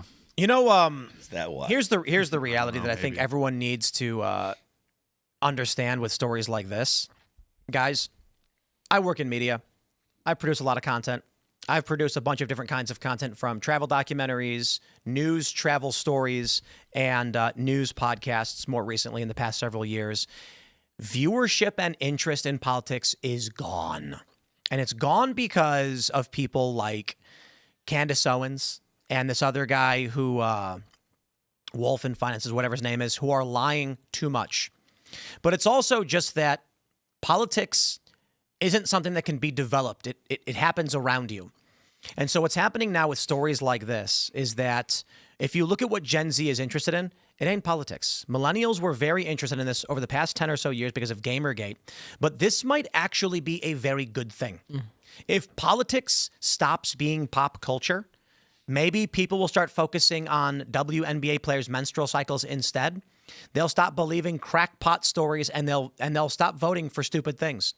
And then voter turnout will decrease, but it will remain solid among those like us who deeply care about these issues. I think the power of a well-told story or whatever is too powerful. I think that, like when we were talking about JFK earlier, how powerful was the discussion around the JFK assassination? The only difference is now it happens at light speed because of the internet, whereas before it took longer for that to reach critical mass within society. Well, yeah. I think, we clip out this segment. It'll perform better than 90% of the political stuff that we do. When we talk about space weather, it outperforms everything. It's a guarantee. Well, I mean, we got a big space weather story. People are really fascinated to know about these solar storms and the auroras that are flying over everywhere. And we've got 20-year high radiation. Is that what it is? I mean, we'll talk about it. It's pretty crazy. And then you see these planes falling out of the sky. This stuff is all infinitely more interesting than tariff policy. It also has more effect on the average person, right? Like, the average person doesn't have a whole lot besides the entertainment value, the drama value of the Charlie Kirk story. That it doesn't affect their lives. Whereas if there's solar flares that are going to affect the grid, that would affect everybody. Yeah, well, it's like people. Well, I was just say like, I mean, because people on the right are discussing this. Is that look, the major issue with democracy as a whole is that the more people participating, the worse the policy gets. Yeah. And it's kind of the same thing with political commentaries. The more participation, the more eyeballs. In a lot of ways, the more watered down the discourse gets because, you're trying to capture the biggest audience possible, which incentivizes you to like Mr. Beastify your content. Yep. No offense to Mr. Beast, but not great for political, polemics. So this is funny. Look at this. WNBA fans react in disgust to news that men are betting on players' menstrual cycles. How do they know it's men? There could be women betting. No, but why? Cycles? But hold on, like why? Look, women. This is the thing about women. The male view of this system is like, is there a mathematical formula that predicts behavior and outcomes? And the women are like, you're mean and gross. I mean, I think that there might be some of that. I think a lot of this is meme betting. Meme betting? I don't know if they're actually paying close attention to the cycles or if they just think it's funny to put money down on a woman because of her menstrual cycle. I would argue while both. The story gets attention because it's funny and weird, I mean, it's true. Like, obviously, a woman's menstrual cycle is going to impact her ability to play physical sports. Yeah, sports bettors are like actually the high level ones. Obviously, are like super pragmatic. Like they're reading traffic, how much traffic there is for the away team on the way to the game because it's going to frustrate the players more, and then that impacts the money line. Like there's so many factors that they. The temperature for which the players have played in before, because it might affect if it's hotter or colder out. These guys used to be like our botanists and our great scientists, and now they're like tracking WNBA players' menstrual cycles. Brett, to your point, the betting is different on NFL games depending on the weather. Mm-hmm. If it's an outdoor, stadium or whatever. What a player's record is in cold weather versus warm weather. Absolutely. Yeah. Yep. So indeed. Yeah. There you go. I mean, any edge is money, you get paid, For your segments, because you do stuff that's both culture and politics. Which ones perform better generally? Culture. If I make a video about so I did a video the other day where it's an old video, but it got attention recently because this woman is suing. She's a far left activist, and some guy went to a convention. It was the Asian Pacific Economic Convention or whatever. And he was dressed down. They told him he needed a jacket. So he calls his wife, and she comes and brings him a jacket. He walks outside, and there's protesters everywhere. He gets his jacket on, and they won't let him back in. So when he tries walking in, they grab him. They're throwing him, and he's pissed. So he goes to a Secret Service agent, and he says, how am I supposed to get in? And they can't give him an answer. Then this woman walks up next to him and starts screaming people over profit over and over again like a zombie, just at the top of her lungs. When he goes to walk away, she follows him screaming, and he turns around and just right hooks her. Boom! And she goes down, hits her head on a fence, and she broke her jaw, got a concussion, knocked teeth out. This dude just boom, and she was gone. And she had to get her mouth wired shut. A couple 100,000 views on that. Yeah. I do a video about something very esoteric and political. It's just not going to perform well at all. Yeah. Perform well, 100 and something thousand on YouTube, and then, 30 or something on Rumble, and then maybe 30 on Facebook and stuff like that. But you make a video, I'll put it this way. I could take a random video of a random guy punching another random guy and get more views than talking about politics. Yeah. I mean, that's even true in our space. We did, I had videos do better talking about Black Friday scams than anything to do with Marvel or DC. Anything like that. It used to be true that videos about Trump's incursion in Hollywood got people lots of views because he's always trying to, whether it's talking about Seth Meyers or any of these guys, him talking about wanting to make specific movies with Paramount Studios. That stuff used to do very well. Now it doesn't do as well as it used to because people are they're over it. Let's jump to this story from the Post-Millennial. Women supporters swarm Manhattan courthouse to glimpse Luigi Mangione in court appearance. Dozens of supporters began lining up over the weekend, with some individuals camping out in front of the building in temperatures below freezing. Repeal the 19th? Yes. It's a start. Yeah. It's a start? Yeah, I say that as a joke. I don't. My wife always gets really mad. It's nothing new. Women love murderers and serial killers. Yeah. So what is up with this? Why do women want to be married to a murderer or to have sex with one? Because he looks like he looks. Because he's not Thomas Crooks. They wouldn't want to look like Tom. They wouldn't want a guy who looks like Thomas Crooks. He is chopped. Yeah. There's truth to that, but also like women have the fantasy of a powerful man that could do an immense amount of violence. Well, look at what happened to them. to Bashar al-Assad, right? I mean, like he has a beautiful, very intelligent doctor for a wife. He's dictator of Syria for however many decades. As soon as he's ousted, she's gone. It's Beauty and the Beast. You know, the attraction of the beast is powerful and he, can kill people or do what, be a lord or whatever. But he is smitten for Belle and he won't hurt her. So she has power through him. It's the woman power fantasy. I wonder if Assad's running like epic red pill pickup tactics on the streets of Moscow right now. Do we know? Like, do we have any updates on what he's up to? He's just playing games, I think. He's a big gamer. Is he really? Yeah, Video games? He's probably streaming right now. Hilarious. Yeah. Imagine being on like Battlefield. He's doing dental simulator. Fortnite. Oh, dude, yeah. He's double tapping drug boats. He's rebuilding Syria and Minecraft. Calling people the N-word on Fortnite.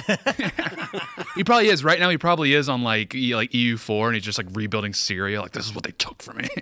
Like, brooding. Yeah, no, this is really creepy.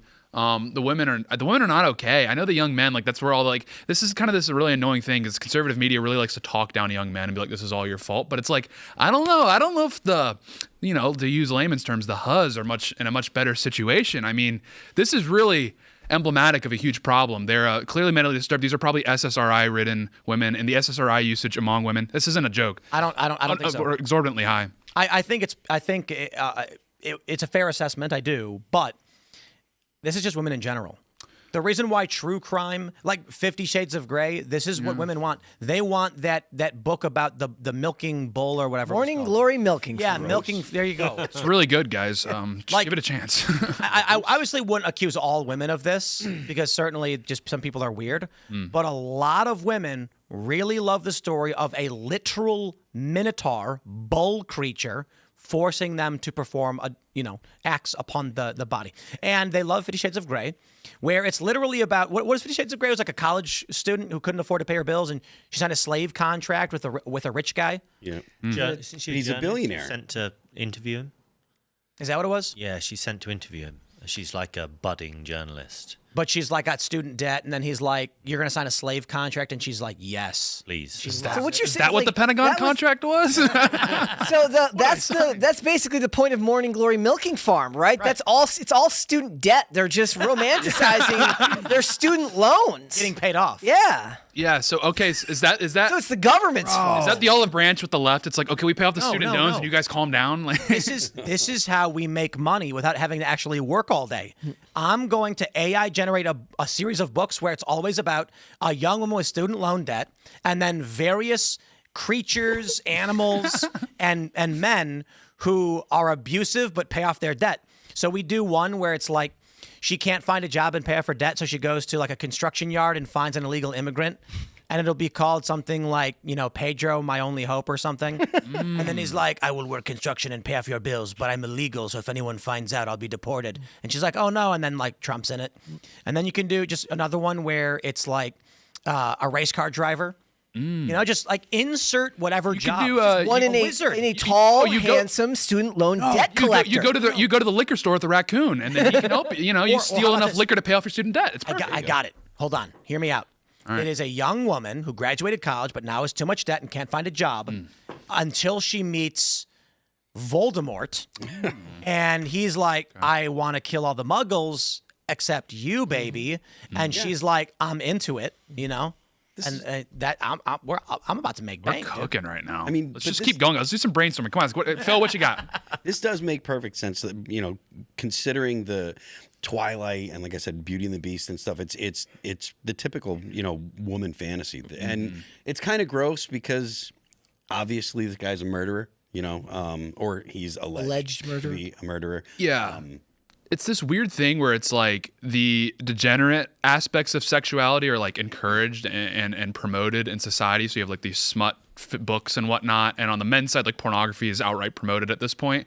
But then the healthy aspects of sexuality are like completely repressed and shamed, like men just simply like expressing romantic interest in women. Even women, like, desiring to present themselves in more feminine ways to attract a partner is also discouraged by society. So we have this complete inversion where it's, the most degenerate aspects of sexuality are like praised and encouraged. And this is a great example, like not the post-millennials reporting, but a lot of the reporting on this is framing this like, isn't this such a wacky and wild thing? Wow, isn't this crazy? And it's not like it's not presented as terribly disturbing. Which it is. Which it is. But this is where we're going, I guess. So, I wonder what we talk about with the Neuralink stuff.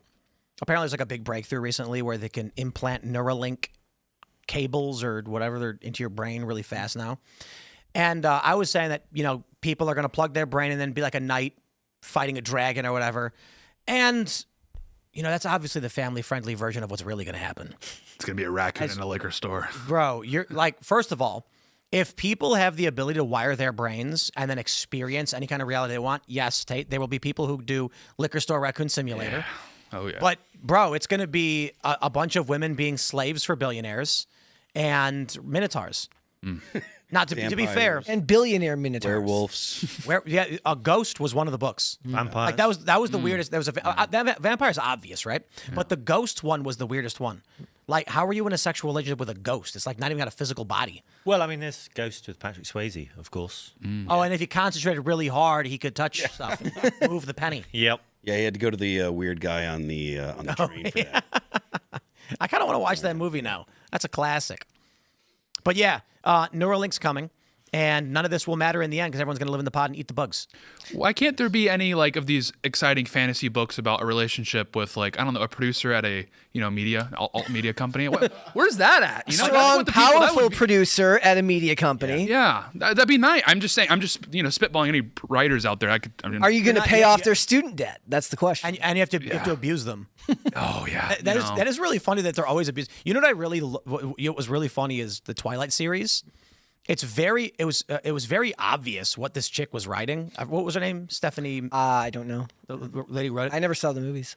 Well, it was books, but it was like a high school girl, and then like the sexy vampire and the werewolf are like Stephanie Meyer. Meyer, that's what it is. And the sexy vampire is like, I want you to be with me, Bella. And the werewolf's like, I'm a sexy werewolf. You should be with me. And the sexy werewolf and the sexy vampire fight over the woman. Obviously, that sold well among young women. Yeah. And then they made a movie about it. And then the funny thing is, 50 Shades of Grey was fan fiction. Yeah, it was Twilight fan fiction. Yeah. Where like Edward was abusing Bella. Is that what it was? Twilight fan fiction. I will live longer because I don't know the answer to that question. It's true.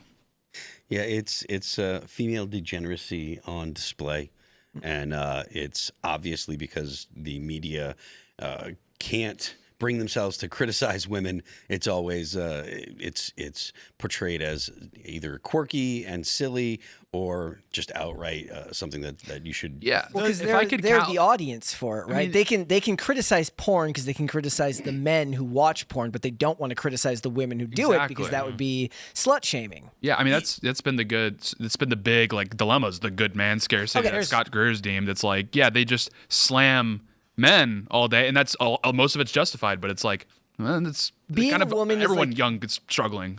For a lot of the women, you're not allowed to criticize individuals, right? Like I was doing this thing earlier where this woman wrote this very long article about Ariana Grande being as skinny as she is now and talking about the return of women that look like stick thin. And basically she's like, I'm not here to body shame her. I'm not here to shame her or any of these other people. It's the system that causes it. It's the system that makes it popular. Hollywood is now pushing skinny women again. Therefore, it's their fault, not an individual's fault. The issue that I see with everything is the granularization of culture that is only going to continue. And we talked about it quite a bit. As we mentioned, it used to be that you had 5 TV channels, 50 million people watched one show, and everybody the next day was talking about the one thing they all agreed on. Now, everybody's watching something random. No, Stranger Things season 5 is like the closest you're going to get to that for. I for a can't while. even stand watching it. I try. I turned it off right away. I mean, I'm just saying that's what it's the like if- child rape in the beginning of the show. I look. I didn't see that scene. Like, but It's the first scene. But I'm saying I didn't. I'm saying I'm not watching Stranger Things. I'm saying, but that's the point. Like, if you go look at my feed right now, it's people talking. I guess not right now. It's already been a week. It's already out of people's minds. But that's the last show that I've seen in a very long did time. they release it all at next to Game of Thrones as a show. Yeah, I think they did the whole season all at once, and then part 2 is. I don't know if it's. And that's another thing that kills shows. The weekly release was a good idea. I And hate yeah, the weekly release. you know, Dump it all at once. no. Yep. Because culturally, the weekly release made a moment in which everyone was sitting watching the same thing. I know why they do it. I just hate it because I want to watch it. It was all like at once. the grand finale of MASH was like a third of the country watching. We're never gonna get that again. Never. We can't. It's again the monoculture is dead. We can't create stars, and stars are actually really important for culture because that provides you with touch points for everybody. Like think about LeBron and Tom Brady are the last like great star athletes. We're not gonna get anymore. Generally, you're correct, but the Patriots are like 10-2 right now, or something like that, and so that can bring half the country together to hate them, and the other half to love them. Look. When we look at Google Trends at the beginning of the show, and we can see that 50,000 is like the top trending story right now. To be fair, the number one is 200,000, but it spiked and then collapsed. People aren't using Google anymore. They're using ChatGPT. On X, they're using Grok, but the average person, I believe ChatGPT is probably the most prominent. People are already entering isolated individual universes. There are tons of stories popping up where people are on ChatGPT and they're marrying their avatars that they're creating. They're creating stories. One guy thought he was Einstein and discovered a new mathematical theorem, but it was gibberish nonsense. We are already here. When we're talking about the end of the monoculture, people need to understand. I would estimate double-digit percentage of America are already spending all their time on ChatGPT and just being told what they want to hear. This is going to transform once we get instant universal video generation, which Grok almost is. You can go on Grok and you can generate basically, I'm pretty sure it's unlimited videos. When you go on Grok to make an image, it makes like 12 images at once. Then you can click it and turn it to a video. We'll mess around with it on the uncensored portion of the show, and we'll show some examples. People are already probably just creating their own miniature universes, and every year it's going to exponentially increase. And I think it's intentional because the average person is going to tune out the news. They're going to tune out culture in general.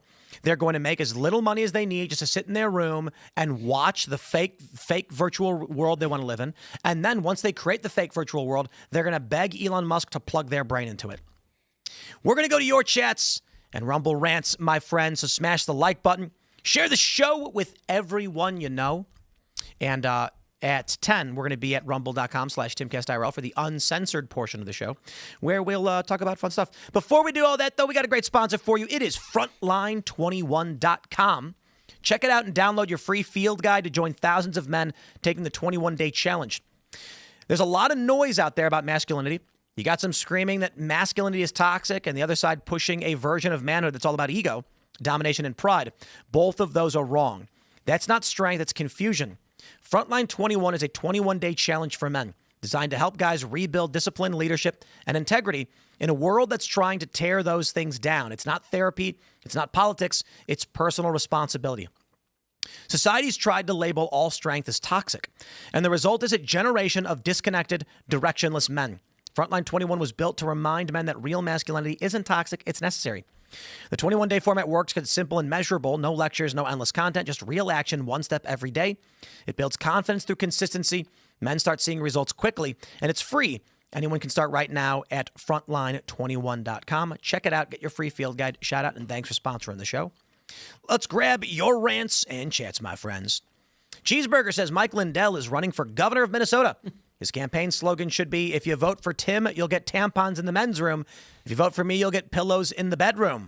It's a little long. We tightened up a Throw little that bit, back. but Yeah, tighten it up. yeah. I identify as tax exempt, saying raccoons going hard AF. Yeah. Yeah.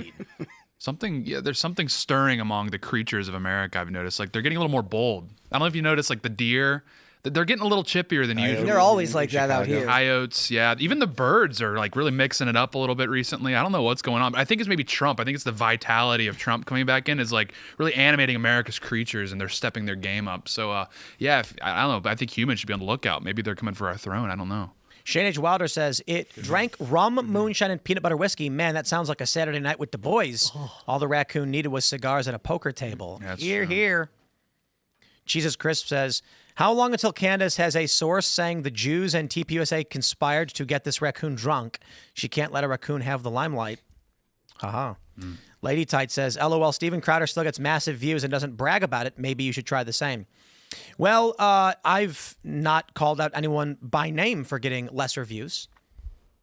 So pointing out that we still do relatively well compared to most people in the space is not meant to humble brag or insult them. No, sir. Ma'am. Shane H. Wilder says, can someone tell these ladies like Candace and MTG to calm down? You're acting like your mother. Then maybe give them a Snickers bar. You're not you when you're hungry. Yeah. Danger. Probably works. Maybe we could get the WNBA medical tracker. Devin Grissom says, Candace using a plethora of words without saying anything leads me to believe she was crushing it on high school essays that had word count requirements. Haha. Perhaps. Same old man says, Tim, Candace is a liberal, which is why she is helping Democrats win and destroying TPUSA. She never left the left. I don't know that I agree with that, but I do think that the impulse is still there. Mythos says, Candace is turning my brother into an effing Groiper Nazi POS. She is preying on people who are new to politics since Charlie was murdered. Well, she's preying on anybody who's not paying attention and doesn't intend to watch anything beyond one video of hers. And the problem is you start watching that content, and if it's a movie or a TV show, it's a story, right? And there's less harm in that because you're talking about fake characters. But when you start doing it in the real world, it gets a lot harder if you're not willing to then watch all the content and then do your own research into whatever she's talking about and back up the claims, because you can't just go based on that. This happened in COVID. I think a lot of this started in COVID because people lost their trust in the system during COVID, and a lot of people were exposing a lot of malfeasance from the government, but it became a bit of a, like a show for a lot of people to look at people talking about these things and exposing them now. So it's a lot harder to pin down where reality ends and the show begins. At least it feels that way. Man, Quantum Cool says the Republican base is fractured. However, if we can push back the Democrats enough, they will go the way of the Federalists before the Republican Party splits in two and becomes two different pro-IS parties. It would be great.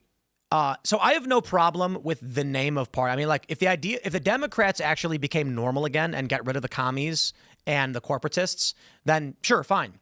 Right? If you had a Democrat pop up for Congress who was like, Stephen A. Smith isn't perfect, because he still tries to pander. But I guess the problem is the Democrats, you'll never win because they're all insane. So Fetterman 2028, I'm telling you. Yeah, but Fetterman still votes for this stupid stuff. So I guess what I'm saying is, I'll put it this way: I don't think there's any reality where I could win a Republican election, nor could I win a Democrat election, and that's kind of the point. That's why I'm like, I don't see a path out. I will vote for a Republican because they get me close enough. But if I ran as a Republican, I would never win. But to your point, you said like Fetterman still votes on all this stupid stuff. Most people aren't looking at how they vote. They're not looking at what their prior voting record. That's why Fetterman is trying to act like a moderate. Yeah. Because he knows that he can vote with the far left, but as long as his perception is moderate, he'll get elections. He's pro-Israel though, right? So he's got a problem. Very pro-Israel. Well, I do think that a lot of the anti-Israel stuff, well, certainly there's a lot of legitimate U.S. anti-Israel stuff. I think a lot of it's third world. Well, I shouldn't say third world, but foreign countries. You've got, 1.6 billion Muslims? Yeah, I think a lot of viewers. You could classify it as third world because, like, a lot of it is they just view the Jews in Israel as like a European colonial experiment. They're super white people, right? Yeah. So yeah, it's like a lot of it is third world kind of. I mean, again, there's like plenty of meat on the bone there with Israel, but I'm just saying, when someone named you can look at these people and people's engagement that are like tapping in and getting like thousands and thousands of retweets. You go, that's like all Pakistani flags. It's like, we all know what's going on. You know what's interesting is that the people I've encountered who are big fans of Candace, they're actually liberals. Like, look, Anna Kasparian talking about how she's watching Candace more now. It's like, Is she just going the liberal route? Is that like the game? I think that there's a large crossover of anti-Israel people that. Well, but I mean, Candace, when was the last time she actually talked about conservative political values? Bridget McCrone being a man isn't conservative. You know, Blake Lively is not a conservative thing. Turning Point conspiracies is not a conservative. I mean, thing. Blake Lively stuff kind of got drawn into like Me Too type stuff at work, which has a political bend to it, though it's not politics.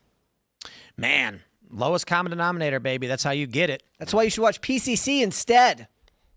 Xantho says Candace is and always has been a grifter. Anyone who has paid any real attention to her knows this. It was especially apparent when she went on Dave Rubin's show with Blair White to be a C word. I actually am saying this. I don't know what the word is because it says C star. Because we use we have an extension because when we pull up articles, it blurs out those words. I'm assuming there's a naughty word under there. Naughty. Lanson says what Candace is doing is like the National Enquirer for the independent media space. There will always be low IQ people that eat that stuff up. Indeed. That's a good point. It is what it is, man. It exists, so be it. All right, let's see. We got some more for all of you guys. All right. Leo says that raccoon is my spirit animal. Raymond G. Stanley Jr. says Candace still hasn't brought dem receipts yet.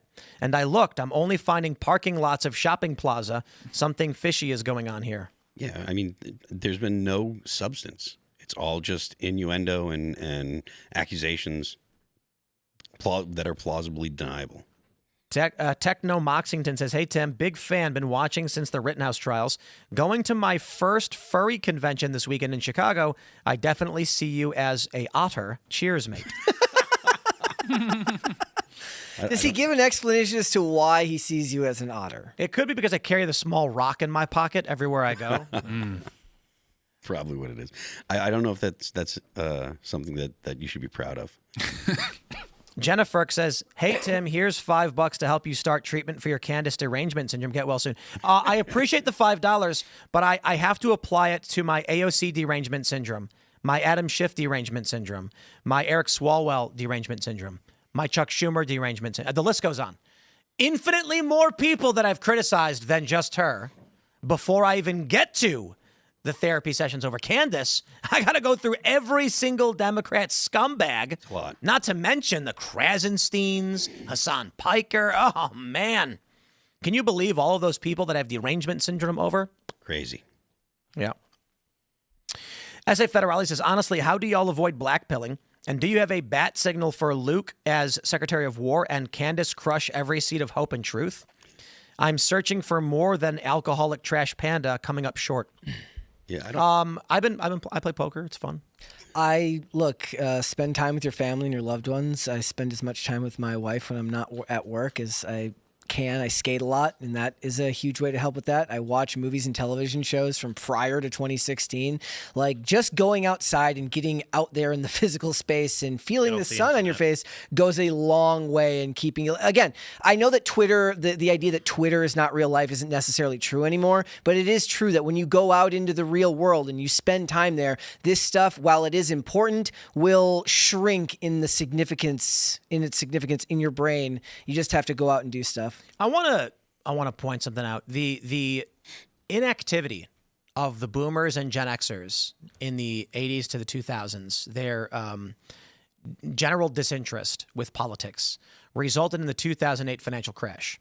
As people began to stop paying attention to what was going on, and I know people largely did, but most people did not. Politics was an afterthought. Voter turnout wasn't that high. And even when it was, people didn't really know what they were voting for. It was just team politics, right? Team USA. You ended up getting, well, it was Team Democrat, Team Republican. You ended up getting the financial crisis, and which caused a fertility crisis, which is causing all of these crises we're seeing now. If we all revert back to, you know what, I'm not going to pay attention anymore, the end result is going to be it all just blows up one day. Because it's already sinking, and the only reason it's not completely sunk is because there is a faction of populists on the right, largely, that are like, this has to stop. But as the ship is sinking, you have people who are basically saying, let's just extract everything we can as it all goes down. And that's going to be interesting. I'm just thinking about the stuff that I watch on YouTube, and, I'm watching videos about space weather. I'm fascinated by that stuff. There's social experiments. It's like social philosophies are interesting. General news stuff is largely boring. People are kind of detaching from the political space now, and it almost feels like people have given up. You know? I mean, I do think that there's a level of despondency because, particularly on the right, because people have had high hopes with Donald Trump being elected again. They're like, oh, Donald Trump's going to come in and do all these things. And you see it all across the political spectrum of people, or not political spectrum, but all across the right, of people saying, well, Donald Trump hasn't done this and Donald Trump hasn't done that. He hasn't accomplished whatever particular pet project that they believe that he was going to do right away. And I think that tends to turn people off, and people are like, well, if he's not going to do it, then screw him, screw the Republicans, et cetera. And you see it a lot on social media with people talking about politics. They're like, oh, the Republicans aren't going to do anything, and I think that does create a level of despondency. Yeah, Raymond G. Stanley Jr. says the raccoon hasn't recovered from the COVID lockdowns, or he finally snapped. It's possible. This is his moment. I think, not to harp back on it, but I think the despondency is, directly related to the blackpilling. Like, people have gotten so hopeless about the political situation.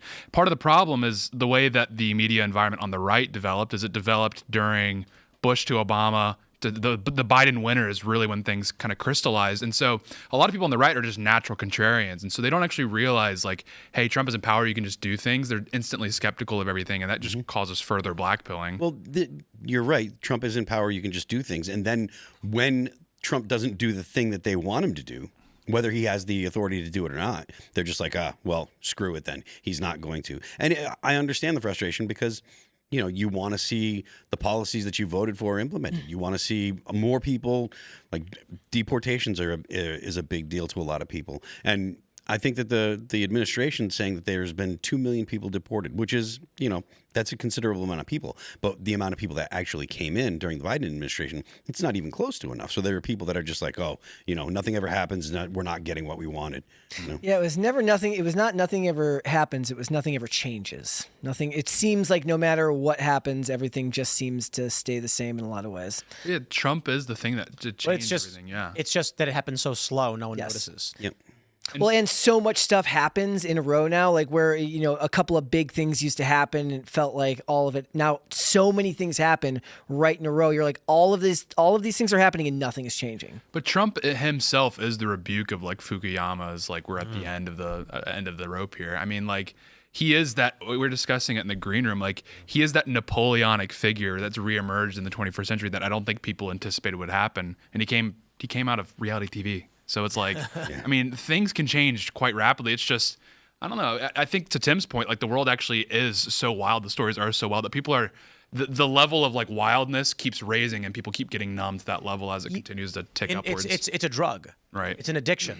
I explained this with the emergence of Donald Trump and how he came to be, a Nazi, right? So a blog writes, Donald Trump makes racist statement, 1 million views.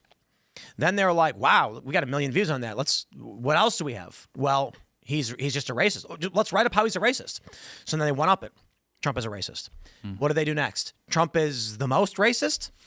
Trump is almost as bad as Hitler.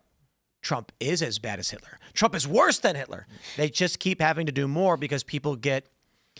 It's like, I've heard this already. And they're still doing it, too. You still see the people talking about, oh, Donald Trump is Hitler. Donald Trump is a racist. Right, but the point is, we've reached apex. So I was talking to this guy over the weekend. I was just hanging out here for Thanksgiving. And this dude told me a couple of things. He said that he unsubscribed from Charlie Kirk because he said it's not him, and he knows nothing else is coming. So he decided just to close that chapter. But he's like, honestly, I watch your show too, but I'm just sick and tired of hearing the exact same thing over and over again.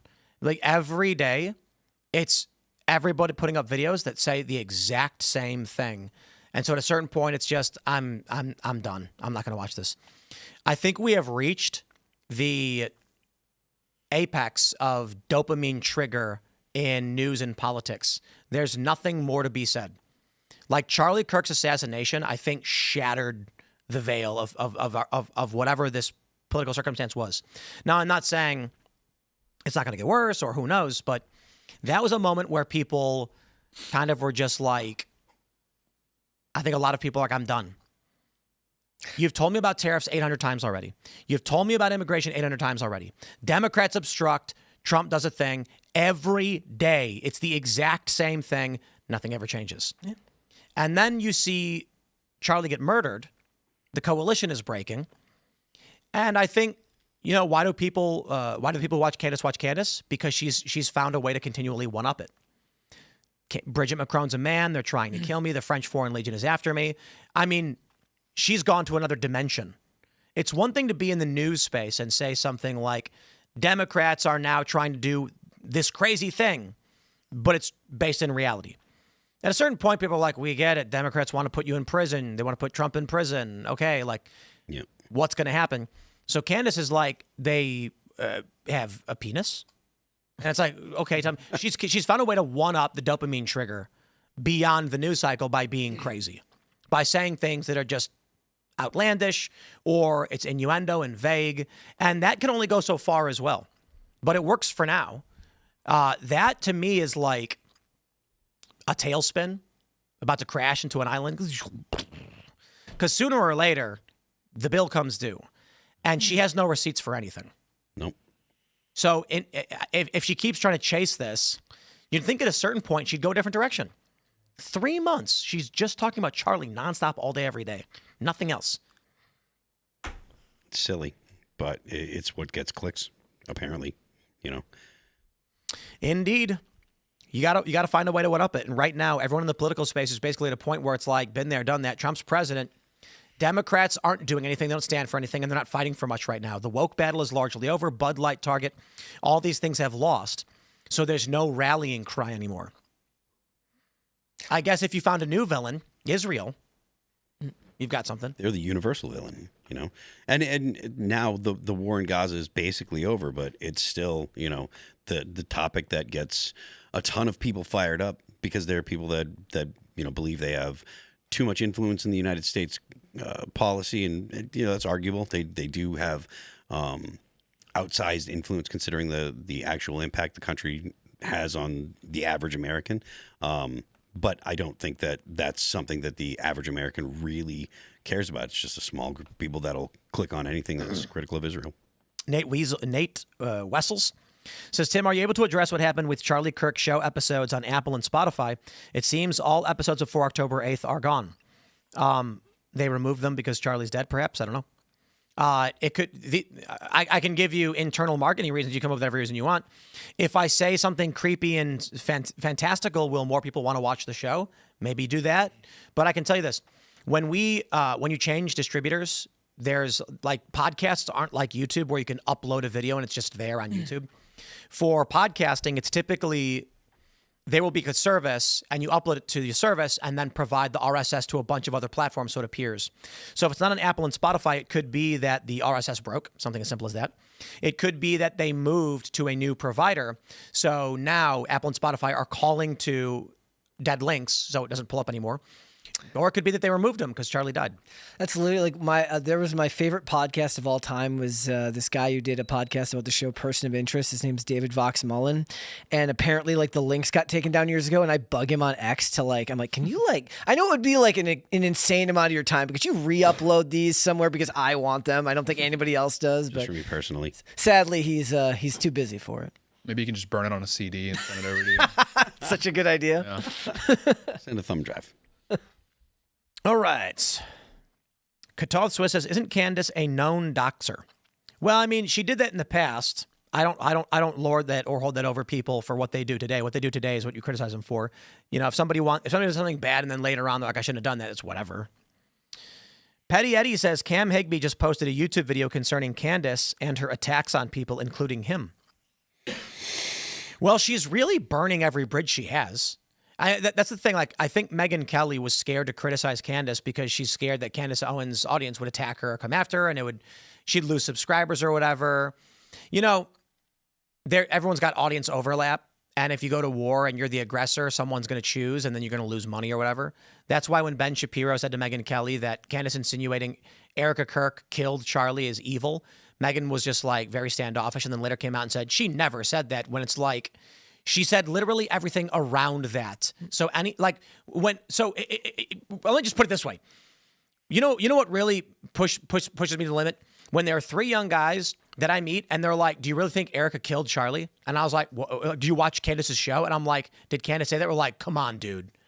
When regular people on the street come to me and they're like, that's what I believe because of Candace. And then Candace like, but I never said that. Right.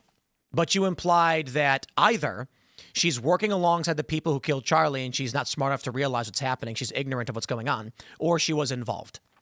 So when I meet people on the street and they're asking me about it and they think Erica killed Charlie, I'm like, wow, Candace is really going off the rails and causing problems and hurting people.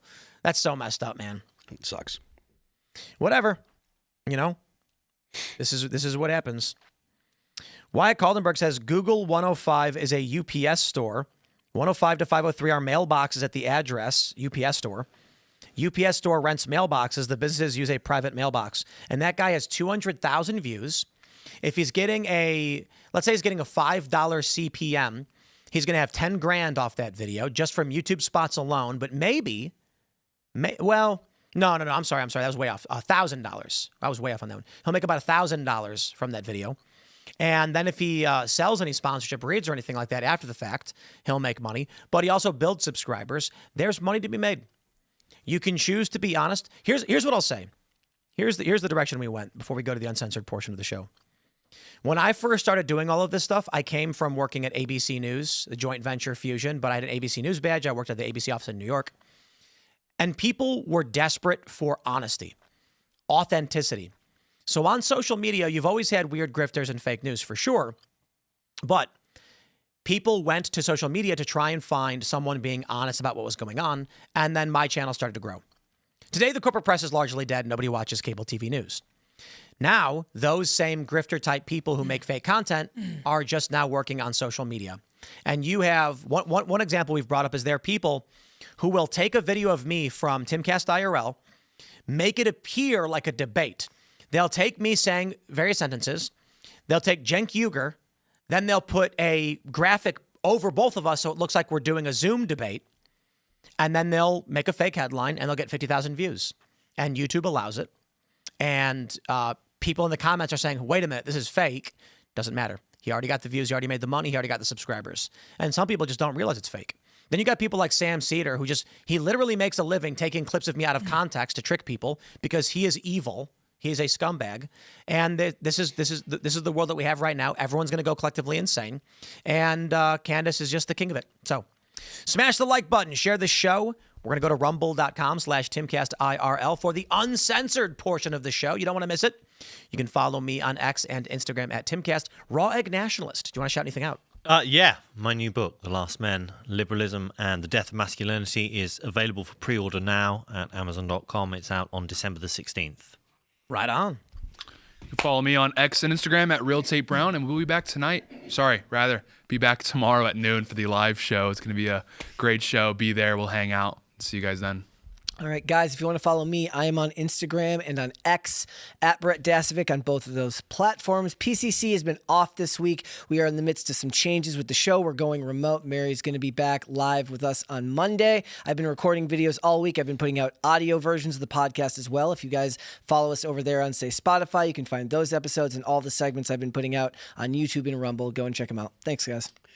I am Phil That Remains on Twix. The band is All That Remains, and we've got a big announcement today. We are going to be on the new Rocksmith, which is going to be available tomorrow. This weekend, there'll be 2 songs off of this record, Anti-Fragile. It's going to be Divine and Let You Go. This weekend, you can play them both for free, December 5th through the 7th. It's Rocksmith for PC, mobile, and PlayStation 2. If you want to check out All That Remains music, you can go to Apple Music, Amazon Music, Pandora, Spotify, YouTube, and Deezer. Don't forget the left lane is for crime. We will see you all at rumble.com/TimcastIRL in about 30 seconds. Thanks for hanging out.